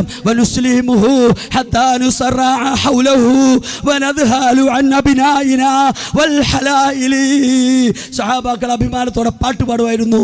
പ്രവാചകന്റെ മുമ്പിൽ നിന്നാൽ ഞാൻ പറയുന്നു, എനിക്ക് പ്രവാചകനെ കുറിച്ച് പ്രസംഗിക്കാൻ തുടങ്ങിയാൽ എൻ്റെ മക്കളെ ഞാൻ ഓർമ്മിക്കാറില്ല, എൻ്റെ മാതാപിതാക്കൾ എനിക്ക് ഓർമ്മ വരാറില്ല, എൻ്റെ സ്നേഹിതന്മാർ ഓർമ്മ വരാറില്ല. എൻ്റെ പ്രവാചകൻ തന്നെയാണ് എൻ്റെ മുമ്പിലുള്ളത്. എന്നും പ്രവാചകൻ തന്നെയാണ് റസൂലുള്ളാഹിനെ കുറിച്ച് പറയാൻ നിന്നാലുള്ളത്. ആ കൂടെ ജീവിച്ച സ്വഹാബാക്കൾ പറയാണ്, റസൂലുള്ളാഹിന്റെ സമീപത്ത് ഞങ്ങൾ നിൽക്കുമ്പോൾ ഞങ്ങളുടെ ഭാര്യമാർ ഞങ്ങൾ മറന്നു പോവുകയാണ്. അങ്ങനെ പ്രവാചകന് രക്ഷാകവചം തീർത്തുകൊണ്ട് ഈ ആംപാറ്റകളെ പോലെ പ്രവാചകന്റെ മുമ്പിൽ അമ്പേറ്റി വീണ, ആയുധം കൊണ്ട് വെട്ടേറ്റി വീണ ആയിരക്കണക്കിന് സ്വഹാബി വര്യന്മാരുടെ ചോരയോട് ഈ സമുദായത്തിൻ്റെ ഒരു കൂറുണ്ട് സഹോദരന്മാരെ. ആ കൂറാണ് കുന്നത്തൂരിലെ ആൺകുട്ടികൾ തെളിയിച്ചുകൊണ്ടിരിക്കുന്നത്. നിങ്ങൾക്ക് പിടിച്ചു കെട്ടാൻ പറ്റില്ല, ആർക്കും പിടിച്ചു കെട്ടാൻ പറ്റില്ല. ഒരു അധികാരിയുടെ ഒരുക്കുമുട്ടിക്കും. മുസ്ലിം സമുദായത്തിന് ലോകത്ത് അധികാരികളെ എങ്ങനെ കാണുന്നറിയോ? നശ്വരമായ ദുനിയാവിന് വേണ്ടി കടിപിടി കൂടുന്ന ആളുകൾ. ആ ആളുകളെ നമ്മളെങ്ങനെ കാണുന്ന പാവം ദാരിദ്ര്യവാസികൾ. അവർക്ക് ദുനിയാവാണ് വേണ്ടത്, അവർക്ക് ആഖിറവുമായി യാതൊരു ബന്ധവുമില്ല. വമാ ലഹു ഫിൽ ആഖിറതി മിൻ ഖലാഖ്. ഇത് ഖുർആന്റെ പ്രഖ്യാപനമാണ്, അല്ലാഹുവിന്റെ തീരുമാനമാണ്. പറഞ്ഞത് മഹാനായ പ്രവാചകൻ സ്വല്ലല്ലാഹു അലൈഹി വസല്ലമ തങ്ങളെ ദുനിയാവിൻ്റെ അധികാരത്തിൻ്റെ അളവ് കോല് വെച്ചുകൊണ്ടല്ല ഈ സമുദായം കാണുന്നത്, എതിർക്കുന്നത്. നമുക്ക് അമേരിക്കൻ പ്രസിഡന്റും റസൂലുള്ളാഹി തങ്ങളെ വിമർശിച്ചു കഴിഞ്ഞാൽ അമേരിക്കൻ പ്രസിഡന്റാണോ, ലണ്ടൻ്റെ ഭരണാധികാരിയാണോ, ബക്കിംഗ്ഹാം കൊട്ടാരത്തിൽ കിടന്നുറങ്ങുന്ന ആളാണോ, വൈറ്റ് ഹൗസിലുള്ള ആളാണോ, റൈസിന കുന്നിലുള്ള ആളാണോ, രാജ്ഭവനിലുള്ള ആളാണോ, ഇതൊന്നും ഈ സമുദായത്തിന് പ്രശ്നമല്ല. ഒറ്റ പ്രശ്നമേ ഉള്ളൂ, അള്ളാഹുവിൻ്റെ പ്രവാചകൻ, നമ്മളെ മനുഷ്യനാക്കിയ പ്രവാചകൻ, നമുക്ക് വിമോചനത്തിൻ്റെ ആ സുന്ദരമായ പ്രമാണം പഠിപ്പിച്ച പ്രവാചകൻ, ഏത് ശക്തിയോടും നിറഞ്ഞു നിന്ന് സംവദിക്കാനുള്ള ആർജവമുള്ള പ്രവാചകൻ. മുസ്ലിം സമുദായത്തിൽ പോസ്റ്റ്മോർട്ടം ചെയ്ത ആളുകൾ ഉണ്ടാവുമല്ലോ, മരിച്ചുപോയ കഴിഞ്ഞുപോയ ദിവസം വെൽഫെയർ പാർട്ടിയുടെ ആളുകളുടെ വീടുകളാണ് തകർത്തത്. എന്നോട് സുന്നത്ത് ജമാഅത്തിൻ്റെ വലിയൊരു ഉസ്താദ് വിളിച്ചു, ചെറിയ ആളൊന്നുമല്ല. എന്തുകൊണ്ടാണ് പേരുകൾ പറയാത്തതെന്ന് ചോദിച്ചാൽ, പേരുകൾ പറഞ്ഞ് സമൂഹത്തിൽ കലാപങ്ങൾ ഉണ്ടാക്കി ആളുകളുടെ ഇടയിൽ അങ്ങോട്ടും ഇങ്ങോട്ടും കൂടുതൽ അസ്വസ്ഥത ഉണ്ടാക്കുന്നത് എൻ്റെ സംസ്കാരം അല്ലാത്തത് കൊണ്ടാണ്. പറയേണ്ട പലതുമൊക്കെ പറഞ്ഞാൽ പലരുടെ ചീട്ടുകൊട്ടാരങ്ങൾ പൊളിഞ്ഞു വീഴും, പറയിപ്പിക്കരുതെന്ന് മാത്രമാണ് നാം മുന്നറിയിപ്പ് നൽകുന്നത്. എന്നോട് വിളിച്ചിട്ട് പറഞ്ഞു, സലീം മൗലവി വെൽഫെയർ പാർട്ടി എന്ന് പറയുക ജമാഅത്തെ ഇസ്ലാമിൻ്റെ അല്ലേ, അതിൻ്റെ ആളുകളുടെ കൊട്ടാരങ്ങളും വീടുകളൊക്കെ പൊളിച്ചാൽ നിങ്ങളെന്തിനാണ് അറിയണത്? ഇങ്ങനെ ചിന്തിക്കുന്ന ആളുകളൊക്കെ നമ്മുടെ കേരളത്തിൽ ലോകത്തുണ്ടെന്ന് പറഞ്ഞാൽ ഇവരൊക്കെ വേറെ എങ്ങോട്ടോ ജീവിച്ചിരിക്കുന്ന ആളുകളായിരുന്നു ഇല്ലേ? വെൽഫെയർ പാർട്ടിയാണോ, PDP ആണോ, അത് സുഡാപ്പി ആണോ, പോപ്പുലർ ഫ്രണ്ട് ആണോ, അത് AP ആണോ, EK ആണോ, ഇതൊന്നും അല്ല പ്രശ്നം. അവരിങ്ങനെ നോക്കിയിട്ട് പോപ്പുലർ ഫ്രണ്ടുകാരനെയല്ലേ കൊല്ലുന്നത്, പിന്നെ സലീം മൗലവിക്ക് എന്താ വിഷമം എന്നോട് ചോദിച്ചു പലരും. ഞാൻ പറഞ്ഞത്, നമ്മുടെ ഹാഫിദ് ജുനൈദ് പോപ്പുലർ ഫ്രണ്ടുകാരനായിരുന്നോ? മുഹമ്മദ് അഖ്ലാഖ് പോപ്പുലർ ഫ്രണ്ടുകാരനായിരുന്നോ? PDP കാരനായിരുന്നോ? അല്ല, അബ്ദുൽ നാസർ മഅദനി പോപ്പുലർ ഫ്രണ്ട് ആയതുകൊണ്ടല്ലോ അദ്ദേഹത്തിന് നേരെ ബോംബെറിഞ്ഞത്. ഇവിടെ ഈ പറയപ്പെടുന്നത്, ഞാൻ പറയുന്നത് ഒരു പ്രസ്ഥാനത്തിൻ്റെ പ്രചാരകരല്ല നാം ഐക്യത്തിൻ്റെ പ്രചാരകരാണ്. എല്ലാ പ്രസ്ഥാനങ്ങളും ഐക്യത്തോടെ, സ്നേഹത്തോടെ, ഒത്തൊരുമയോടെ നിൽക്കേണ്ട സാഹചര്യമാണ്. വെടിയേറ്റ് വേണം മുസ്ലിങ്ങളുടെ ആ മയ്യത്തുകൾ പൊളിച്ചു നോക്കിയാൽ, വെട്ടിപ്പൊളിച്ചു നോക്കിയാൽ, അഥവാ എൻ്റെ നെഞ്ച് വെട്ടിപ്പൊളിച്ചാൽ, ഈ ഇരിക്കുന്ന വിശ്വാസി സമൂഹത്തിൻ്റെ നെഞ്ച് വെട്ടിപ്പൊളിച്ചാൽ അതിനകത്ത് നിങ്ങൾക്ക് പുഞ്ചിരിക്കുന്ന പുന്നാര മുഹമ്മദിനെ കാണാം. അതാണ് മുഹമ്മദ് മുസ്തഫ സല്ലല്ലാഹു അലൈഹി വസല്ലം ഈ സമുദായം മജ്ജ നൽകി, മാംസം നൽകി, ജീവൻ നൽകി. മാതാപിതാക്കളെക്കാൾ അത് അള്ളാഹുവിൻ്റെ പ്രഖ്യാപനമാണ്. സൂറത്തുൽ അഹ്സാബ്, അന്നബിയ്യു ഔലാ ബിൽ മുഅ്മിനീന മിൻ അൻഫുസിഹിം വഅസ്വാജുഹു ഉമ്മഹാതുഹും. സത്യവിശ്വാസികളെ സംബന്ധിച്ചിടത്തോളം അവരുടെ മാതാപിതാക്കളെക്കാൾ, അവരുടെ സ്വന്തം ശരീരങ്ങളെക്കാൾ അവർക്ക് വിലപ്പെട്ടത് പ്രവാചകനാണ്. അതുകൊണ്ട് പ്രാദേശികമായി സംഘപരിവാറിൻ്റെ പല ആളുകളും നമ്മുടെ ശബ്ദം ശ്രവിക്കുമ്പോൾ നാം അവരോടൊന്നും പ്രത്യേകിച്ച് യുദ്ധം പ്രഖ്യാപിച്ച് തെരുവ് തോറും അവരോട് സംവദിക്കാനുള്ള സാഹചര്യത്തിലൊന്നുമല്ല. മുസ്ലിം സമുദായത്തിനകത്ത് ഒരുപാട് നിർമ്മാണ പ്രവർത്തനങ്ങൾ നടക്കാനുണ്ട്. വിദ്യാഭ്യാസ രംഗത്ത് ഒരുപാട് മുന്നോട്ട് പോകാനുണ്ട്. സാംസ്കാരിക രംഗത്ത് നമുക്ക് ഒരുപാട് ഇസ്ലാമിൻ്റെ സംസ്കാരത്തിൻ്റെ ഔന്നത്യം ലോകത്ത് നമുക്ക് പഠിപ്പിക്കാനുണ്ട്. അതെല്ലാം ഒരു വശമാണ്. ഇപ്പോഴത്തെ നമ്മുടെ ആവശ്യം എന്താണ്? ഈ സമുദായത്തിനകത്ത് എല്ലാവരും ഒരുമിച്ച് നിന്നുകൊണ്ട് ഒരുപാട് നല്ല കാര്യങ്ങൾ ചെയ്യാൻ. ഇവിടെ അബ്ദുൽ നാസർ മഅദനി കാരാഗ്രഹത്തിലല്ല, പുറത്തായിരുന്നെങ്കിൽ അദ്ദേഹം പ്രസംഗിച്ചിട്ട് ഒരുപാട് പള്ളികൾ പൊങ്ങി വരുമായിരുന്നു. ഒരുപാട് നിരപരാധികളായ അബലകളായ പെൺകുട്ടികളുടെ കല്യാണം നടക്കുമായിരുന്നു. ഒരുപാട് നല്ല കാര്യങ്ങൾക്ക് അദ്ദേഹം നേതൃത്വം നൽകുമായിരുന്നു. അദ്ദേഹത്തെ പോലുള്ള ആൺകുട്ടികളുടെ അഭാവം ഈ പ്രവാചകൻ നിന്നുണ്ടായപ്പോൾ ഞാൻ ഒരുപാട് ആഗ്രഹിച്ചു, പടച്ചവനെ ആ മനുഷ്യനോട് ഉണ്ടായിരുന്നെങ്കിൽ ആരുടെയും പെർമിഷൻ ഇല്ലാതെ ധൈര്യസമേതം ഒറ്റയ്ക്കാണെങ്കിൽ ഒറ്റയ്ക്ക് ധീരമായി പൊരുതാൻ ഞാൻ ഈ വിഷയത്തിലുണ്ട് എന്ന് അദ്ദേഹം പറഞ്ഞ് കളത്തിലിറങ്ങുമായിരുന്നു. അതുകൊണ്ട് ഞാൻ പറയുന്നത് ഈ സമയം നമ്മുടെ കുറ്റപ്പെടുത്തലുകളുടെ കാലമല്ല, നമ്മൾ ശിഥിലമാകാനുള്ള കാലമല്ല. ഇവിടെ ഇസ്ലാമല്ല ശിഥിലമാകുന്നത്. ഇസ്ലാമിൻ്റെ പ്രവാചകനെ ആക്ഷേപിച്ചാൽ ഇപ്പം എന്താ സംഭവിച്ചതെന്ന് ചോദിച്ചാൽ അമേരിക്കയിലും ഫ്രാൻസിലും ബ്രിട്ടനിലും ഒക്കെ ബുദ്ധിജീവികൾ ഇസ്ലാമിൻ്റെ പ്രമാണങ്ങൾ പഠിക്കാൻ തുടങ്ങിയിരിക്കുകയാണ്. വീണ്ടും ഇവരിവിടെ അവസരം ഉണ്ടാക്കുമ്പോൾ സംഭവം അപ്പുറത്ത് വേറെ ഉണ്ടാവുകയാണ്. നമുക്ക് മക്കയിൽ അടികൊണ്ടപ്പോൾ മദീനത്താണ് ഇസ്ലാം വളർന്നത്, അല്ലേ? മക്കയിലെ തെരുവുകളിൽ കിടന്ന് സ്വഹാബി വര്യന്മാർ അടികൊണ്ടപ്പോൾ അവരുടെ നെഞ്ചത്ത് ഭാരമുള്ള കല്ലുകൾ പിടിച്ചു വെച്ച് അവരുടെ കഴുത്തിൽ കയറിട്ട് വലിച്ചപ്പോൾ മദീനത്ത് ഇസ്ലാം കാട്ടുതീ പോലെ വളരുകയായിരുന്നു. അതുകൊണ്ട് ഇന്ത്യയിലുള്ള ഇവരൊന്നും വിചാരിച്ചാൽ ഇസ്ലാമിനൊരു പോർജേൽപ്പിക്കാൻ പറ്റില്ല. ഇവിടെ നമ്മുടെ വിഷമം എന്താണെന്ന് ചോദിച്ചാൽ നമ്മുടെ രാജ്യം, ഏത് രാജ്യം? ഇന്ത്യ മഹാരാജ്യം. ഈ രാജ്യത്തിൻ്റെ ചരിത്രം പരിശോധിച്ചാൽ മഹാനായ ഷാഹ് വലിയുല്ലാഹി ദഹ്ലവി, ഷാഹ് അബ്ദുൽ അസീസ് ദഹ്ലവി, മഹാനായ മൗലാന അൻവർ ഷാ കാശ്മീരി, മഹാനായ മൗലാന മഹ്മൂദുൽ ഹസൻ ദയ്യൂബന്ദി, മഹാന്മാരായ നൂറുകണക്കിന് പേര് പറഞ്ഞുകൊണ്ടിരുന്നാൽ നമ്മുടെ ശരീരത്തിൻ്റെ രോമങ്ങൾ എഴുന്നേറ്റ് നിന്ന് സല്യൂട്ട് അടിക്കുന്ന അല്ലെങ്കിൽ തർലിയത്ത് ചെല്ലുന്ന ചരിത്രമുള്ള പാരമ്പര്യമുള്ള ആ മഹാന്മാരുടെ ചോരയും നീരും കൊടുത്തിട്ടാണ് ഈ നാട് നമ്മൾ നേടിയെടുത്തത്. കഴിഞ്ഞ ദിവസം ശശി തരൂർ MP, തിരുവനന്തപുരത്തിലെ പ്രിയപ്പെട്ട MP-യാണ്. ഒരു പക്ഷേ രാഷ്ട്രീയ നേതാക്കളിൽ ആരും എന്നോട് ദേശീയസ്വ എന്ന് വിചാരിക്കേണ്ട. എന്നോട് എപ്പോഴും ഒരാൾ ഫേസ്ബുക്കിൽ ഇവിടുത്തെ പ്രദേശത്ത് നിന്നുള്ള ഒരാളായതുകൊണ്ടാണ് ഇവിടെ വെച്ച് പറയണത്, എവിടെയെങ്കിലും ഉണ്ടാവും അയാൾ. എന്നോട് ചോദിച്ചു, പിണറായി വിജയനുമായിട്ട് കൈകൊടുത്തിരിക്കണ പടമാണല്ലോ ഉസ്താദ് ഇപ്പോഴും പ്രൊഫൈലിൽ ഇട്ടേക്കണത്. ഞാൻ പറഞ്ഞു, എനിക്ക് പിണറായിയോട് ശത്രുതയില്ല. എനിക്ക് എന്താണ് ബഹുമാനപ്പെട്ട MP-മാരോട് MLA-മാരോട് നാട്ടിലെ ജനാധിപത്യ മതേതര പ്രസ്ഥാനങ്ങളിൽ ഒരാളോട് ശത്രുതയില്ല. ഞാൻ പറയുന്നത് ഇവിടുത്തെ മതേതര പ്രസ്ഥാനങ്ങളെല്ലാം ഒന്നിക്കണമെന്നാണ്. മതേതര പ്രസ്ഥാനങ്ങൾ മാത്രം ഒന്നിച്ചാൽ പോരാ. ഇന്ത്യയിൽ നിന്ന് മുസ്ലിമീങ്ങളെ കെട്ടുകെട്ടിക്കുമെന്ന് പറഞ്ഞ കൂട്ടത്തിൽ ചേർത്ത് പറഞ്ഞ ആളുകൾ ക്രിസ്ത്യാനികളാണ്. ക്രിസ്ത്യാനികളെയും ഒന്നിപ്പിക്കാനാണ് നമ്മൾ ശ്രമിക്കുന്നത്. കൂടെ പറഞ്ഞിരിക്കുന്ന ആൾ കമ്മ്യൂണിസ്റ്റുകാരാണ്. അതുകൊണ്ട് ഇപ്പം നമ്മൾ പറയണത് മുസ്ലിം സംഘടനകൾ തമ്മിൽ അങ്ങോട്ട് ഐക്യപ്പെടണമെന്നല്ല. മുസ്ലിം സംഘടനകൾ മുൻകൈയെടുത്തുകൊണ്ട് ഈ നാടുകടത്തം എന്ന് പറഞ്ഞ ഭീഷണിക്ക് മുമ്പിൽ നിൽക്കുന്ന ആരും ഒരു കമ്മ്യൂണിസ്റ്റുകാരനും RSSകാരൻ്റെ പായസം കുടിച്ച് സമാധാനമായിട്ട് കിടന്നുറങ്ങൊന്നും വേണ്ട, ഇല്ലേ? കഴിഞ്ഞ ദിവസവും പുതിയ വാർത്ത വന്നിട്ടുണ്ട്. തൊടുപുഴ ഭാഗത്തെങ്ങാണ്ട് ഒരു RSSകാരനെ പിടിച്ച് ഗവൺമെൻറ്റിൻ്റെ പ്ലീഡറാക്കിയിട്ടുണ്ട് എന്ന് പറഞ്ഞിട്ട്. നന്നായിരിക്കും കാര്യങ്ങൾ. ചോര കൊതിയന്മാരെ, ചോരയോട് സ്നേഹമില്ലാത്തവരെ, മനുഷ്യത്വത്തോട് ആദരവില്ലാത്തവരെ അധികാരത്തിൻ്റെ കീ പോയിന്റുകളിൽ നിയമിച്ചാൽ അതിൻ്റെ തിക്തഫലം നിങ്ങൾ അനുഭവിക്കേണ്ടി വരും, നിയോഗിച്ചവർ അനുഭവിക്കേണ്ടി വരും. അതുകൊണ്ട് ഇവിടുത്തെ ക്രിസ്ത്യാനികളും കമ്മ്യൂണിസ്റ്റുകാരും മുസ്ലിങ്ങളും മനുഷ്യത്വമുള്ളവരും അധസ്ഥിതരും പിന്നാക്കക്കാരും ജനാധിപത്യ വിശ്വാസികളും എല്ലാം 100% ഐക്യത്തോടെ സ്നേഹത്തോടെ സാഹോദര്യത്തോടെ അണിനിരന്നുകൊണ്ട് ഈ തെർവാഴ്ചയെ, ഈ തിന്മയുടെ വിളയാട്ടത്തെ, ഇവിടെ സംഘപരിവാർ വിചാരിക്കുന്നത് നമുക്ക് രാജ്യത്തിൻ്റെ പകുതി കിട്ടിയാലും മതി എന്നാ. കുറച്ച് കാണാൻ അധ്വാനിച്ചുണ്ടാക്കിയതല്ലല്ലോ. നൊന്ത് പറ്റ പെണ്ണിനെ അറിയുള്ളൂ പേറ്റുന്നോവിൻ്റെ വേദന. മഹാനായ ദാവൂദ് അലൈഹി സ്വലാത്തു വസ്സലാമിൻ്റെ മുമ്പിൽ 2 പെണ്ണുങ്ങൾ പരാതിയായിട്ട് വന്നിരുന്നു. 2 പെണ്ണുങ്ങൾ വന്നു. രണ്ടുപേരുടെ പരാതി എന്താണ്? 2 പേരും ഒരേ സമയത്ത് പ്രസവിച്ചതാണ്. ഒരേപോലത്തെ കുഞ്ഞുങ്ങളെയാണ് പ്രസവിച്ചത്.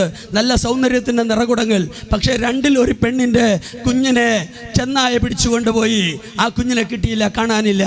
2 പേരും കൂടെ പരാതി കൊണ്ടുവന്നപ്പോൾ ഏത് പെണ്ണിൻ്റെ കുഞ്ഞിനെയാണോ ചെന്നായ കൊണ്ടുപോയത്, ചെന്നായ കൊണ്ടുപോയപ്പോൾ മറ്റേ പെണ്ണിൻ്റെ കുഞ്ഞിനെ ആ പെണ്ണങ്ങ് അടിച്ചുകൊണ്ട് പോയി. രണ്ടുപേരും ഒരേ സമയത്ത് പ്രസവിച്ച ആളുകൾ മറ്റേ പെണ്ണിൻ്റെ കുഞ്ഞിനെ അടിച്ചുകൊണ്ട് പോയിട്ട് അവളെ കൈവശാവകാശം വെച്ചു. അവൾ പറഞ്ഞു, എൻ്റെ കയ്യിലാണ് ഇപ്പോൾ കുഞ്ഞുള്ളത്, കുഞ്ഞിപ്പോൾ എൻ്റെ കയ്യിലാണ്, അതുകൊണ്ട് എൻ്റെതാണ് കുഞ്ഞ്. മറ്റവൾ പറഞ്ഞു, എൻ്റെ കുഞ്ഞാണ്, ആ കുഞ്ഞിൻ്റെ വായിൽ എൻ്റെ മുലപ്പാലിൻ്റെ സ്മെല്ലാണുള്ളത്, ആ കുഞ്ഞ് എൻ്റെതാണ്, എൻ്റെ പള്ളേ കിടന്നതാ, തെളിയിക്കാൻ വേറെ വകുപ്പൊന്നുമില്ല, DNA ടെസ്റ്റൊന്നുമില്ല. മഹാനായ ദാവൂദ് അലൈഹി സ്വലാത്തു വസ്സലാം എന്ന സുലൈമാൻ നബിയുടെ ഉപ്പ, സുലൈമാൻ നബിയുടെ വാപ്പിച്ച, അദ്ദേഹം പറഞ്ഞു, കൈവശാവകാശം ഇരിക്കുന്നതനുസരിച്ച് നോക്കാനേ ഇപ്പോൾ പറ്റുള്ളൂ, അതുകൊണ്ട് എന്ത് ചെയ്യുക, അത് മറ്റേ പെണ്ണിനെ ഇച്ചിരി കുറ്റവും പറഞ്ഞു, നീ നിൻ്റെ കുഞ്ഞാണെങ്കിൽ സൂക്ഷിക്കണം, അടുത്തോളം അടിച്ചുകൊണ്ട് പോകാണ്ടിരിക്കാൻ വേണ്ടി. നീ നോക്കിയില്ല, അങ്ങനെ പോയെങ്കിൽ അങ്ങ് പോട്ടെ, അവളുടേതാണ് കുഞ്ഞ് എന്ന് ദാവൂദ് അലൈഹി സ്വലാത്തു വസ്സലാം തീരുമാനിച്ചു. പക്ഷേ പ്രസവിച്ച മാതാവിന് സഹിക്കാൻ പറ്റൂലല്ലോ, അവർക്ക് ഉൾക്കൊള്ളാൻ പറ്റില്ലല്ലോ, അവർക്ക് കിടന്നാൽ എങ്ങനെ ഉറങ്ങാൻ പറ്റുക, അവർക്ക് എങ്ങനെ സമാധാനം കിട്ടുക. അവർ നേരെ ഹസ്രത്ത് സുലൈമാൻ അലൈഹി സ്വലാത്തു വസ്സലാമിൻ്റെ അരികിലേക്ക് പോയിട്ട് പരാതി പറഞ്ഞു. സുലൈമാൻ അലൈഹി സ്വലാത്തു വസ്സലാം ബാപ്പാൻ്റെ മോന, ദാവൂദ് നബിയുടെ മോന. പക്ഷേ രണ്ടുപേരെയും കൂടെ അടുത്തേക്ക് വിളിച്ചിട്ട് കാര്യങ്ങൾ ശക്തമായി വിചാരണ ചെയ്തു. രണ്ടുപേരുടെയും വാദപ്രതിവാദങ്ങളെല്ലാം നന്നായിട്ട് കേട്ടു. പ്രവാചകന്മാരുടെ ഏറ്റവും വലിയ സിഫത്ത് എന്താ? എല്ലാ പ്രവാചകന്മാരും സത്യസന്ധന്മാരാണ്, എല്ലാവരും വിശ്വസ്തന്മാരാണ്, എല്ലാവരും കൂർമ്മ ബുദ്ധിയുള്ള ആളുകളാണ്. ഇസ്ലാമിക പ്രബോധകന്മാർക്ക് ഇതെല്ലാം വേണം. അല്ലാണ്ട് മന്ദബുദ്ധികൾ ഇസ്ലാമിന് വേണ്ടി പ്രബോധനം നടത്താൻ ഇറങ്ങിയാൽ ഇസ്ലാം തളർന്നു പോകും. കള്ളം പറയുന്നവൻ ഇസ്ലാമിന് വേണ്ടി പ്രചാരണ പ്രവർത്തനം നടത്തിയാൽ ഇസ്ലാം ക്ഷീണിച്ചു പോകും. കൂർമ്മ ബുദ്ധിയില്ലാത്തവർ ഇസ്ലാമിന് വേണ്ടി പ്രബോധനം നടത്താൻ പറ്റില്ല. അപ്പോൾ വാദപ്രതിവാദങ്ങൾ കേൾക്കുമ്പോൾ മഹാനായ ഹസ്രത്ത് സുലൈമാൻ അലൈഹി സ്വലാത്തു വസ്സലാം രണ്ട് പെണ്ണുങ്ങളുടെ കണ്ണുകൾ ശ്രദ്ധിച്ചു, രണ്ടുപേരുടെയും നെറ്റിത്തടങ്ങൾ ശ്രദ്ധിച്ചു.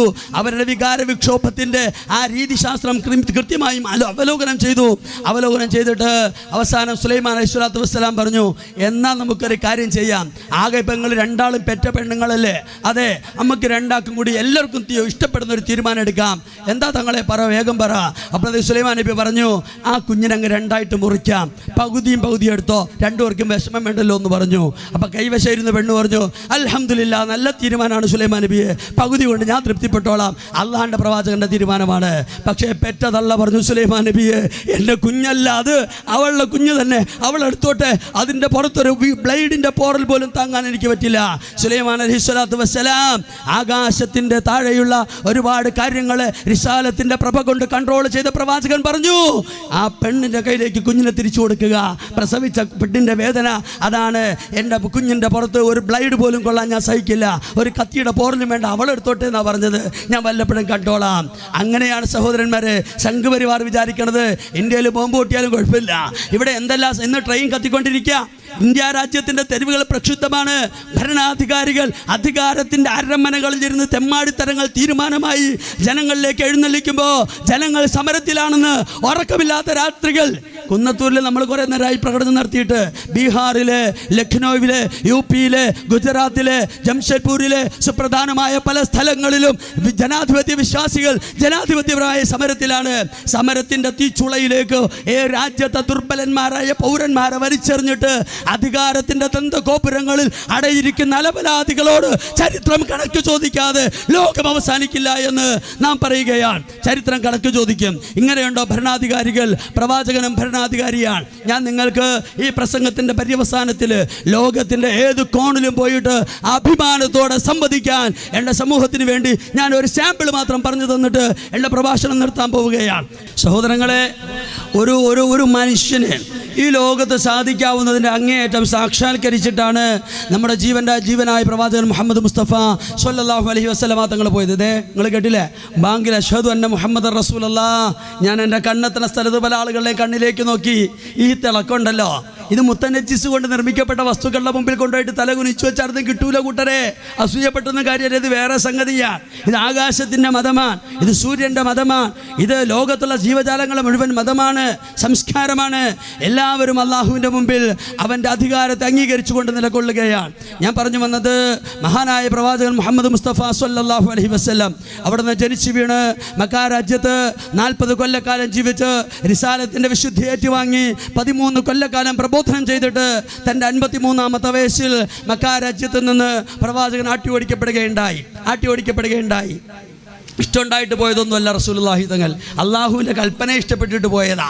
അല്ലാണ്ട് റസൂലുള്ളാഹി തങ്ങൾക്ക് നാട് വിട്ട് അപ്പുറത്ത് പോയി വേറെ കല്യാണം കഴിച്ച് ജീവിക്കണം എന്ന് ആഗ്രഹിച്ച ആളൊന്നും ആയിരുന്നില്ല.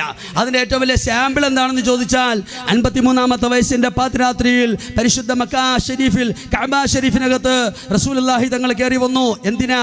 നാട് വിട്ട് പോണ നേരത്ത് 2 റക്അത്ത് നിസ്കരിച്ചിട്ട് സമാധാനമായിട്ട് പോകല്ലോ ഒന്ന് വെച്ചിട്ട് പള്ളിയിലേക്ക് വരുമ്പോൾ, കഅബയിലേക്ക് വരുമ്പോൾ അന്ന് കഅബ ഷരീഫിൻ്റെ താക്കോലുള്ളത്, അധികാരമുള്ളത് ഉസ്മാൻ ഇബ്നു തുൽഹത്തു ശൈബി എന്ന ബനൂ ശൈബ ഗോത്രത്തിലെ ആളിൻ്റെ കയ്യിലാണ്. റസൂലുള്ളാഹി തങ്ങൾ പാതിരാത്രിയിൽ നിസ്കരിക്കാൻ വേണ്ടി പള്ളിക്കകത്തേക്ക് വരുമ്പോൾ അവിടെ ഉസ്മാൻ ഇബ്നു തുൽഹത്തു ശൈബി ഉണ്ട്.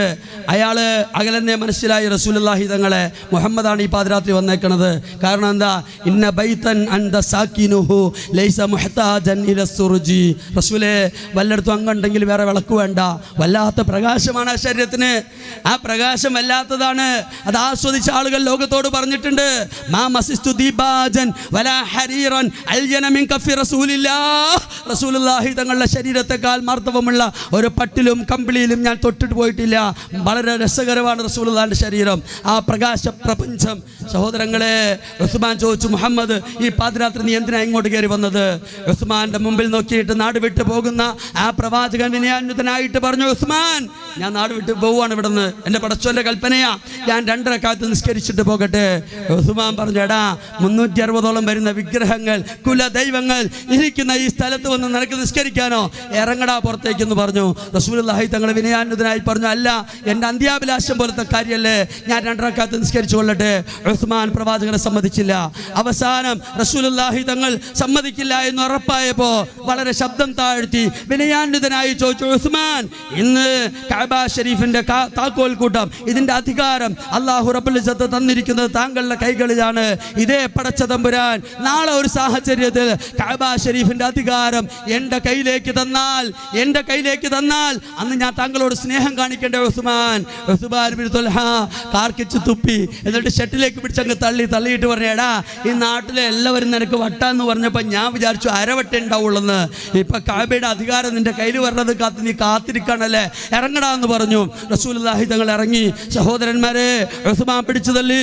പ്രവാചകൻ കുറെ നടന്നിട്ട് കഅബയിലേക്ക് തിരിഞ്ഞു നോക്കും, വീണ്ടും നടക്കും, വീണ്ടും നോക്കും. നിങ്ങൾക്ക് കാണാം, ഇമാം ബുഖാരി നിവേദനം ചെയ്യുന്ന ഹദീസ്, മുസ്ലിം നിവേദനം ചെയ്യുന്ന ഹദീസ്, കഅബ ഷരീഫിന്റെ കരിങ്കൽ ഭിത്തി തന്റെ കണ്ണിൽ നിന്ന് എന്നേക്കുമായി മറയുന്നുവെന്ന് കണ്ടപ്പോൾ പ്രവാചകന് പിടിച്ചു നിൽക്കാൻ പറ്റിയില്ല, അവിടുന്ന് പൊട്ടിക്കരഞ്ഞു പോയി. ഇമാം ബുഖാരി നിവേദനം ചെയ്യുന്ന ഹദീസിൽ കാണാം. അതുകൊണ്ട് ഞാൻ വരികൾക്കിടയിൽ പറയുകയാണ്, ജന്മനാടിനെ സ്നേഹിക്കാൻ നിങ്ങളാരും ഞങ്ങളെ പഠിപ്പിക്കേണ്ട. ഞങ്ങളുടെ പ്രവാചകൻ ജനിച്ച നാടിനെ സ്നേഹിച്ചില്ലായിരുന്നെങ്കിൽ ഞാൻ നിന്നെയും വിട്ടെങ്ങും പോകുമായിരുന്നില്ല. പ്രവാചകൻ കരഞ്ഞു. എൻ്റെ സഹോദരന്മാരെ ഒരുപാട് യാത്ര ചെയ്തു. വഴി മധ്യത്തിൽ പ്രവാചകന്റെ മനസ്സിൽ പല സമയത്തും ജന്മനാട്ടിലേക്ക് തിരിച്ചു വരാനുള്ള ആഗ്രഹം വന്നപ്പോഴാണ് ഇമാം ബുഖാരി നിവേദനം ചെയ്യുന്ന ഹദീസിൽ കാണാം, ഖുർആൻ ഷരീഫിൽ അല്ലാഹു തആല ആയത്ത് ഇറക്കി, ഇന്നല്ലദീ ഫറള അലൈക്കൽ ഖുർആന ലറാദ്ദുക ഇലാ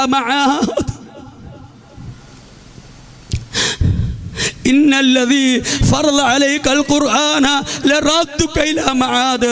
ആട്ടിയോടിക്കപ്പെടുന്ന നബിയെ, നാട് വിട്ടു പോകുന്ന നബിയെ, അങ്ങയുടെ നെഞ്ചകത്ത് ഖുർആൻ ശരീഫിനെ വച്ച് തന്ന പടച്ച തമ്പുരാൻ അങ്ങയെ തിരിച്ചു കൊണ്ടുവരും റസൂലല്ലാഹ്. ഈ ആയത്ത് ജിബ്രീൽ കൊണ്ടുവന്ന് പ്രവാചകൻ ഓതി കേൾപ്പിക്കും വരെ പ്രവാചകന്റെ മനസ്സ് വിഹുലമായിരുന്നു, വിഭ്രാന്തി നിറഞ്ഞതായിരുന്നു, വേദനാജനകമായ അവസ്ഥയിലായിരുന്നു. മദീനയിലേക്ക് പോയി.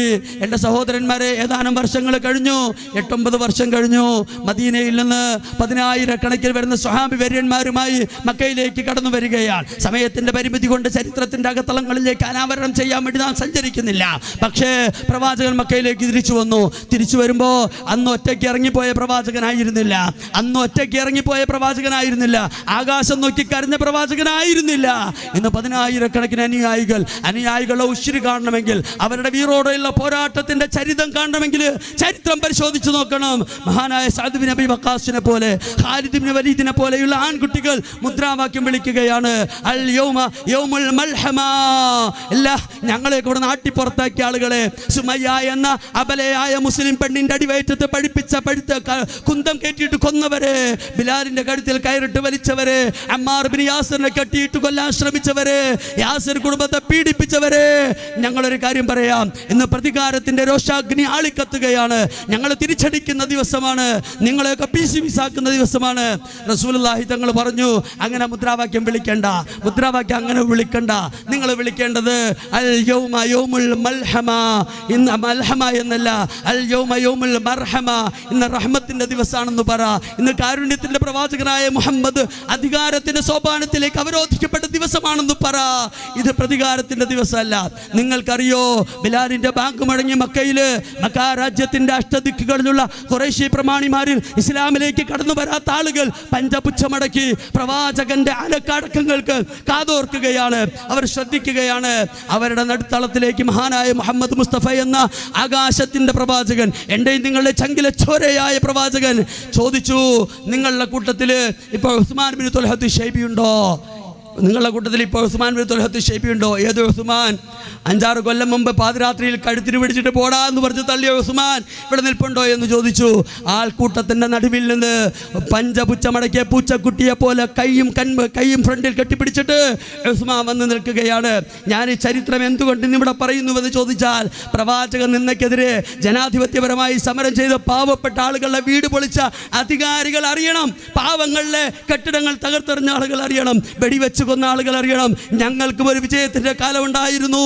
ഇസ്ലാം വിജയിച്ച് മക്ക രാജ്യത്തിന്റെ അധികാര ദന്ത ഗോപുരങ്ങൾ ഈ സമുദായത്തിന് കീഴ്പ്പെട്ട കാലം ഉണ്ടായിരുന്നു. അന്ന് ഞങ്ങൾ എങ്ങനെയാണ് പെരുമാറിയത് എന്ന് ലോകത്തോട് ഞങ്ങൾ പറഞ്ഞുകൊണ്ടിരിക്കുകയാണ്. മഹാനായ പ്രവാചകൻ ചോദിച്ച ഉസ്മാൻ പറഞ്ഞു, മുഹമ്മദ് ഞാൻ ഇവിടെയുണ്ട്. റസൂലുള്ളാഹി തങ്ങളെ ചോദിച്ചു, ഉസ്മാൻ പഴയതൊക്കെ ഓർമ്മയുണ്ടോ? അദ്ദേഹം പറഞ്ഞു, ഉണ്ട് ഓർമ്മയുണ്ട്. ഇന്ന് ഈ സമയത്ത് ഞാൻ താങ്കളോട് ഏത് രീതിയിൽ പെരുമാറുമെന്നാണ് താങ്കൾ പ്രതീക്ഷിക്കുന്നത്? ഉസ്മാൻ പറഞ്ഞു, മുഹമ്മദ് നബിയെ, പഴയ എടാ മുഹമ്മദ് എന്ന് വിളിച്ചതൊക്കെ പോയി, ബട്ടൻ മുഹമ്മദ് എന്ന് വിളിച്ചതൊക്കെ പോയി. ഇപ്പം മുഹമ്മദ് നബിയെ, അങ്ങ് കാരുണ്യത്തിൻ്റെ പ്രവാചകനാണ്, അങ്ങ് സ്നേഹത്തിൻ്റെ പ്രവാചകനാണ്, അങ്ങയിൽ നിന്ന് ഞങ്ങൾ കാരുണ്യം മാത്രമേ പ്രതീക്ഷിക്കുന്നുള്ളൂ എന്ന് ഉസ്മാൻ പറയുകയാണ്. അങ്ങനെ പറഞ്ഞപ്പോൾ നിങ്ങൾക്കറിയോ സഹോദരന്മാരെ, ആകാശ സീമകളുടെ മുകൾ ഭാഗത്ത് കോടാനകോടി മാലാഖമാരുടെ തക്ബീറിന്റെ അകമ്പടി ഏറ്റുവാങ്ങിക്കൊണ്ട് തന്റെ മുമ്പിലുള്ള 10,000 വരുന്ന സഹാബി വര്യന്മാരുടെ ആവേശത്തിന്റെ ആന്തോളനങ്ങളുടെ തക്ബീർ ധ്വനികൾ ഏറ്റുവാങ്ങിക്കൊണ്ട് അള്ളാഹുവിന്റെ പ്രവാചകൻ എന്താ ചെയ്തെന്നറിയോ? തന്റെ കയ്യിലിരുന്ന കഅബ ശരീഫിന്റെ താക്കോൽ ഉസ്മാൻ ഇബ്നു തുൽഹ എന്ന തന്റെ കഴുത്തിന് പിടിച്ച് പണ്ട് വലിച്ചെറിഞ്ഞ ആ മനുഷ്യന്റെ കയ്യിലേക്ക് കൊടുത്തു. സഹോദരന്മാരെ, കൊടുത്തിട്ട് പറഞ്ഞു, ഉസ്മാൻ ഇനിയും കഅബ സൂക്ഷിക്കേണ്ട നിങ്ങളാണ്. എന്തേ മോഡിയോട്, യോഗിയോട്, സമാനമായ വൃത്തികെട്ട ഭരണാധികാരികളോട് ഞങ്ങൾ ചോദിക്കുന്നത്, ആ അബലയായ പെണ്ണിന്റെ വീടെങ്കിലും നിങ്ങൾക്ക് കിടന്നുറങ്ങാൻ കൊടുക്കാമായിരുന്നില്ലേ? എന്തിനാണ് നിങ്ങൾ ഇവരെയൊക്കെ വെടിവെച്ചു കൊല്ലുന്നത്? നിങ്ങളുടെ അധികാരത്തിന്റെ ദന്തഗോപുരങ്ങൾക്ക് സത്യത്തിന്റെ ശബ്ദം അസ്വസ്ഥമുണ്ടാക്കുന്നുണ്ടെങ്കിൽ ആ അസ്വസ്ഥത ഇത് തീരൂല. ഒരു വെടിയുണ്ടെങ്കിൽ തീരൂല, ഒരു പീരെങ്കിൽ തീരൂല, ഒരു ബോംബ് കൊണ്ട് തീരൂല. ചരിത്രത്തിൽ കൈകെട്ടി നിന്ന് മറുപടി പറയും വരെ ഈ പോരാട്ടത്തിന്റെ വീര്യം തുടർന്നുകൊണ്ടേയിരിക്കും. റസൂലുള്ളാഹി തങ്ങൾ പറഞ്ഞു, ഉസ്മാൻ പോരാ, താങ്കൾ മാത്രം പരിപാലിച്ചാൽ പോരാ, ലോകാവസാനം വരെ, ഖിയാമത്ത് നാൾ വരെ താങ്കളുടെ സന്താന പരമ്പരകളായിരിക്കണം കഅബ ശരീഫ് സൂക്ഷിക്കാനുള്ളത്. അല്ലാഹു അക്ബർ. ആ കുടുംബമാണ്, ബനൂ ശൈബ കുടുംബമാണ് ഞാൻ സംസാരിക്കുന്ന ഇന്നും ആ കഅബ സൂക്ഷിക്കുന്നത്. അതുകൊണ്ട് ഞങ്ങളെയൊക്കെ മനുഷ്യരാക്കിയ, ആൺകുട്ടികളാക്കിയ, ഞങ്ങൾക്ക് ആർജവം പകർന്നു തന്ന, ഞങ്ങളെ മനുഷ്യത്വത്തിന്റെ മഹോന്നതമായ സംസ്കാരത്തിന്റെ തനിമ പഠിപ്പിച്ച ആ പ്രവാചകനെ തൊട്ടാൽ, ആ പ്രവാചകന്റെ ആത്മാഭിമാനത്തെ നിങ്ങൾ ചോദ്യം ചെയ്താൽ അത് ഞങ്ങൾ കണ്ടുകൊണ്ടിരിക്കില്ല. ബാബരി മസ്ജിദിൽ കിട്ടിയ സൗജന്യം, ഗ്യാൻവാപി ചർച്ചകളിൽ കിട്ടുന്ന സൗജന്യം, ഗുജറാത്തിലെ മുസ്ലിമീങ്ങളുടെ ആ ശരീരങ്ങൾ അരിഞ്ഞു വീഴ്ത്തുമ്പോൾ കിട്ടിയ സൗജന്യം പ്രവാചകനെ തൊട്ട് കളിച്ചാൽ ഞങ്ങൾ ആർക്കും നൽകുന്ന പ്രശ്നമേ ഇല്ല. അതിനുവേണ്ടി രക്തസാക്ഷിത്വം വരിക്കേണ്ടി വന്നാൽ നേരത്തെ പറയപ്പെട്ട മുൻഗാമികളുടെ വീര പാരമ്പര്യത്തിന്റെ പൈതൃകം ഉയർത്തിപ്പിടിച്ചുകൊണ്ട് രക്തസാക്ഷിത്വം വരിക്കാൻ ഞങ്ങളൊക്കെ പറഞ്ഞിട്ടുണ്ട് പലരോടും. കേരളത്തിൽ അങ്ങനെ രക്തസാക്ഷിത്വം വരിക്കേണ്ടി വന്നാൽ 1-ാം നമ്പർ എനിക്ക് വേണമെന്ന് ഞാൻ മത്സരിക്കുന്ന ആളാ. അങ്ങനെ തന്നെയാണ് സമുദായത്തിന്റെ കാഴ്ചപ്പാട്. അള്ളാഹു ഈമാനോടെ ജീവിച്ച് മരിക്കാൻ നമുക്ക് എല്ലാവർക്കും തൗഫീഖ് നൽകി അനുഗ്രഹിക്കുമാറാവട്ടെ. കാലാവസ്ഥയുടെ പ്രാതികൂല്യാവസ്ഥയിലും ഈ പരിപാടി ഇത്രയും ഉജ്ജ്വലമായി നടത്താൻ വേണ്ടി അത്യധ്വാനം ചെയ്ത ഈ മുസ്ലിം കോർഡിനേഷൻ കമ്മിറ്റിയെ, അതിൻ്റെ ഭാരവാഹികളെ, അതിൻ്റെ പിന്നിൽ പ്രവർത്തിച്ച പണ്ഡിതന്മാരെ ഞാൻ മനസ്സിലാക്കിയെടുത്തോളം ആദരണീയനായ അബ്ദുൽ നാസിർ മഅദനി, അദ്ദേഹം സ്വവർഗാഗ്രഹതുല്യമായി താമസിക്കുന്ന ബാംഗ്ലൂരിൻ്റെ ഫ്ലാറ്റിൽ നിന്ന് ഈ സമ്മേളനത്തിൽ സന്ദേശം തന്നിരുന്നു. അദ്ദേഹത്തിന് ആമുഖ പ്രസംഗം നടന്നിട്ടുണ്ടായിരുന്നു. അദ്ദേഹത്തിൻ്റെ വാക്കുകൾ ഒരു പക്ഷേ എന്നെ പോലുള്ള ആയിരക്കണക്കിന് ആളുകൾ ഒരുമിച്ച് പറയുന്ന വാക്കുകളെക്കാൾ തീഷ്ണമാണ്, തീവ്രമാണ്. എന്തുകൊണ്ട് തീവ്രമാണ്? അദ്ദേഹത്തിൻ്റെ ശരീരത്തിലും മജ്ജയിലും മാംസത്തിലും പ്രവാചക പ്രേമത്തിൻ്റെ വികാരം ലയിച്ചു ചേർന്നതാണ്. അതുകൊണ്ട് ഈ പരിപാടിക്ക് വേണ്ടി ഒരു തുള്ളി വിയർപ്പെങ്കിലും ഒരു തുള്ളി നല്ല വാക്കെങ്കിലും പറഞ്ഞ് സഹകരിച്ച മുഴുവൻ ആളുകളെയും അഭിനന്ദിച്ചുകൊണ്ട് എല്ലാ നന്മകളും നേർന്നുകൊണ്ട് അല്ലാഹു സുബ്ഹാനഹു വ തആല പ്രവാചക പ്രേമത്തിൻ്റെ ശരിയായ പ്രതീകങ്ങളായി ജീവിച്ചു മരിക്കാൻ നാം ഏവർക്കും തൗഫീഖ് നൽകി അനുഗ്രഹിക്കുമാറാവട്ടെ. എല്ലാ തരത്തിലുള്ള അഭിനന്ദനങ്ങളും ആദരവും ആശംസയും ആശീർവാദവും ഒക്കെ അറിയിച്ചുകൊണ്ട് ഞാൻ നിർത്തുന്നു. അസ്സലാമു അലൈക്കും വറഹ്മത്തുള്ളാഹി വബറകാതുഹു.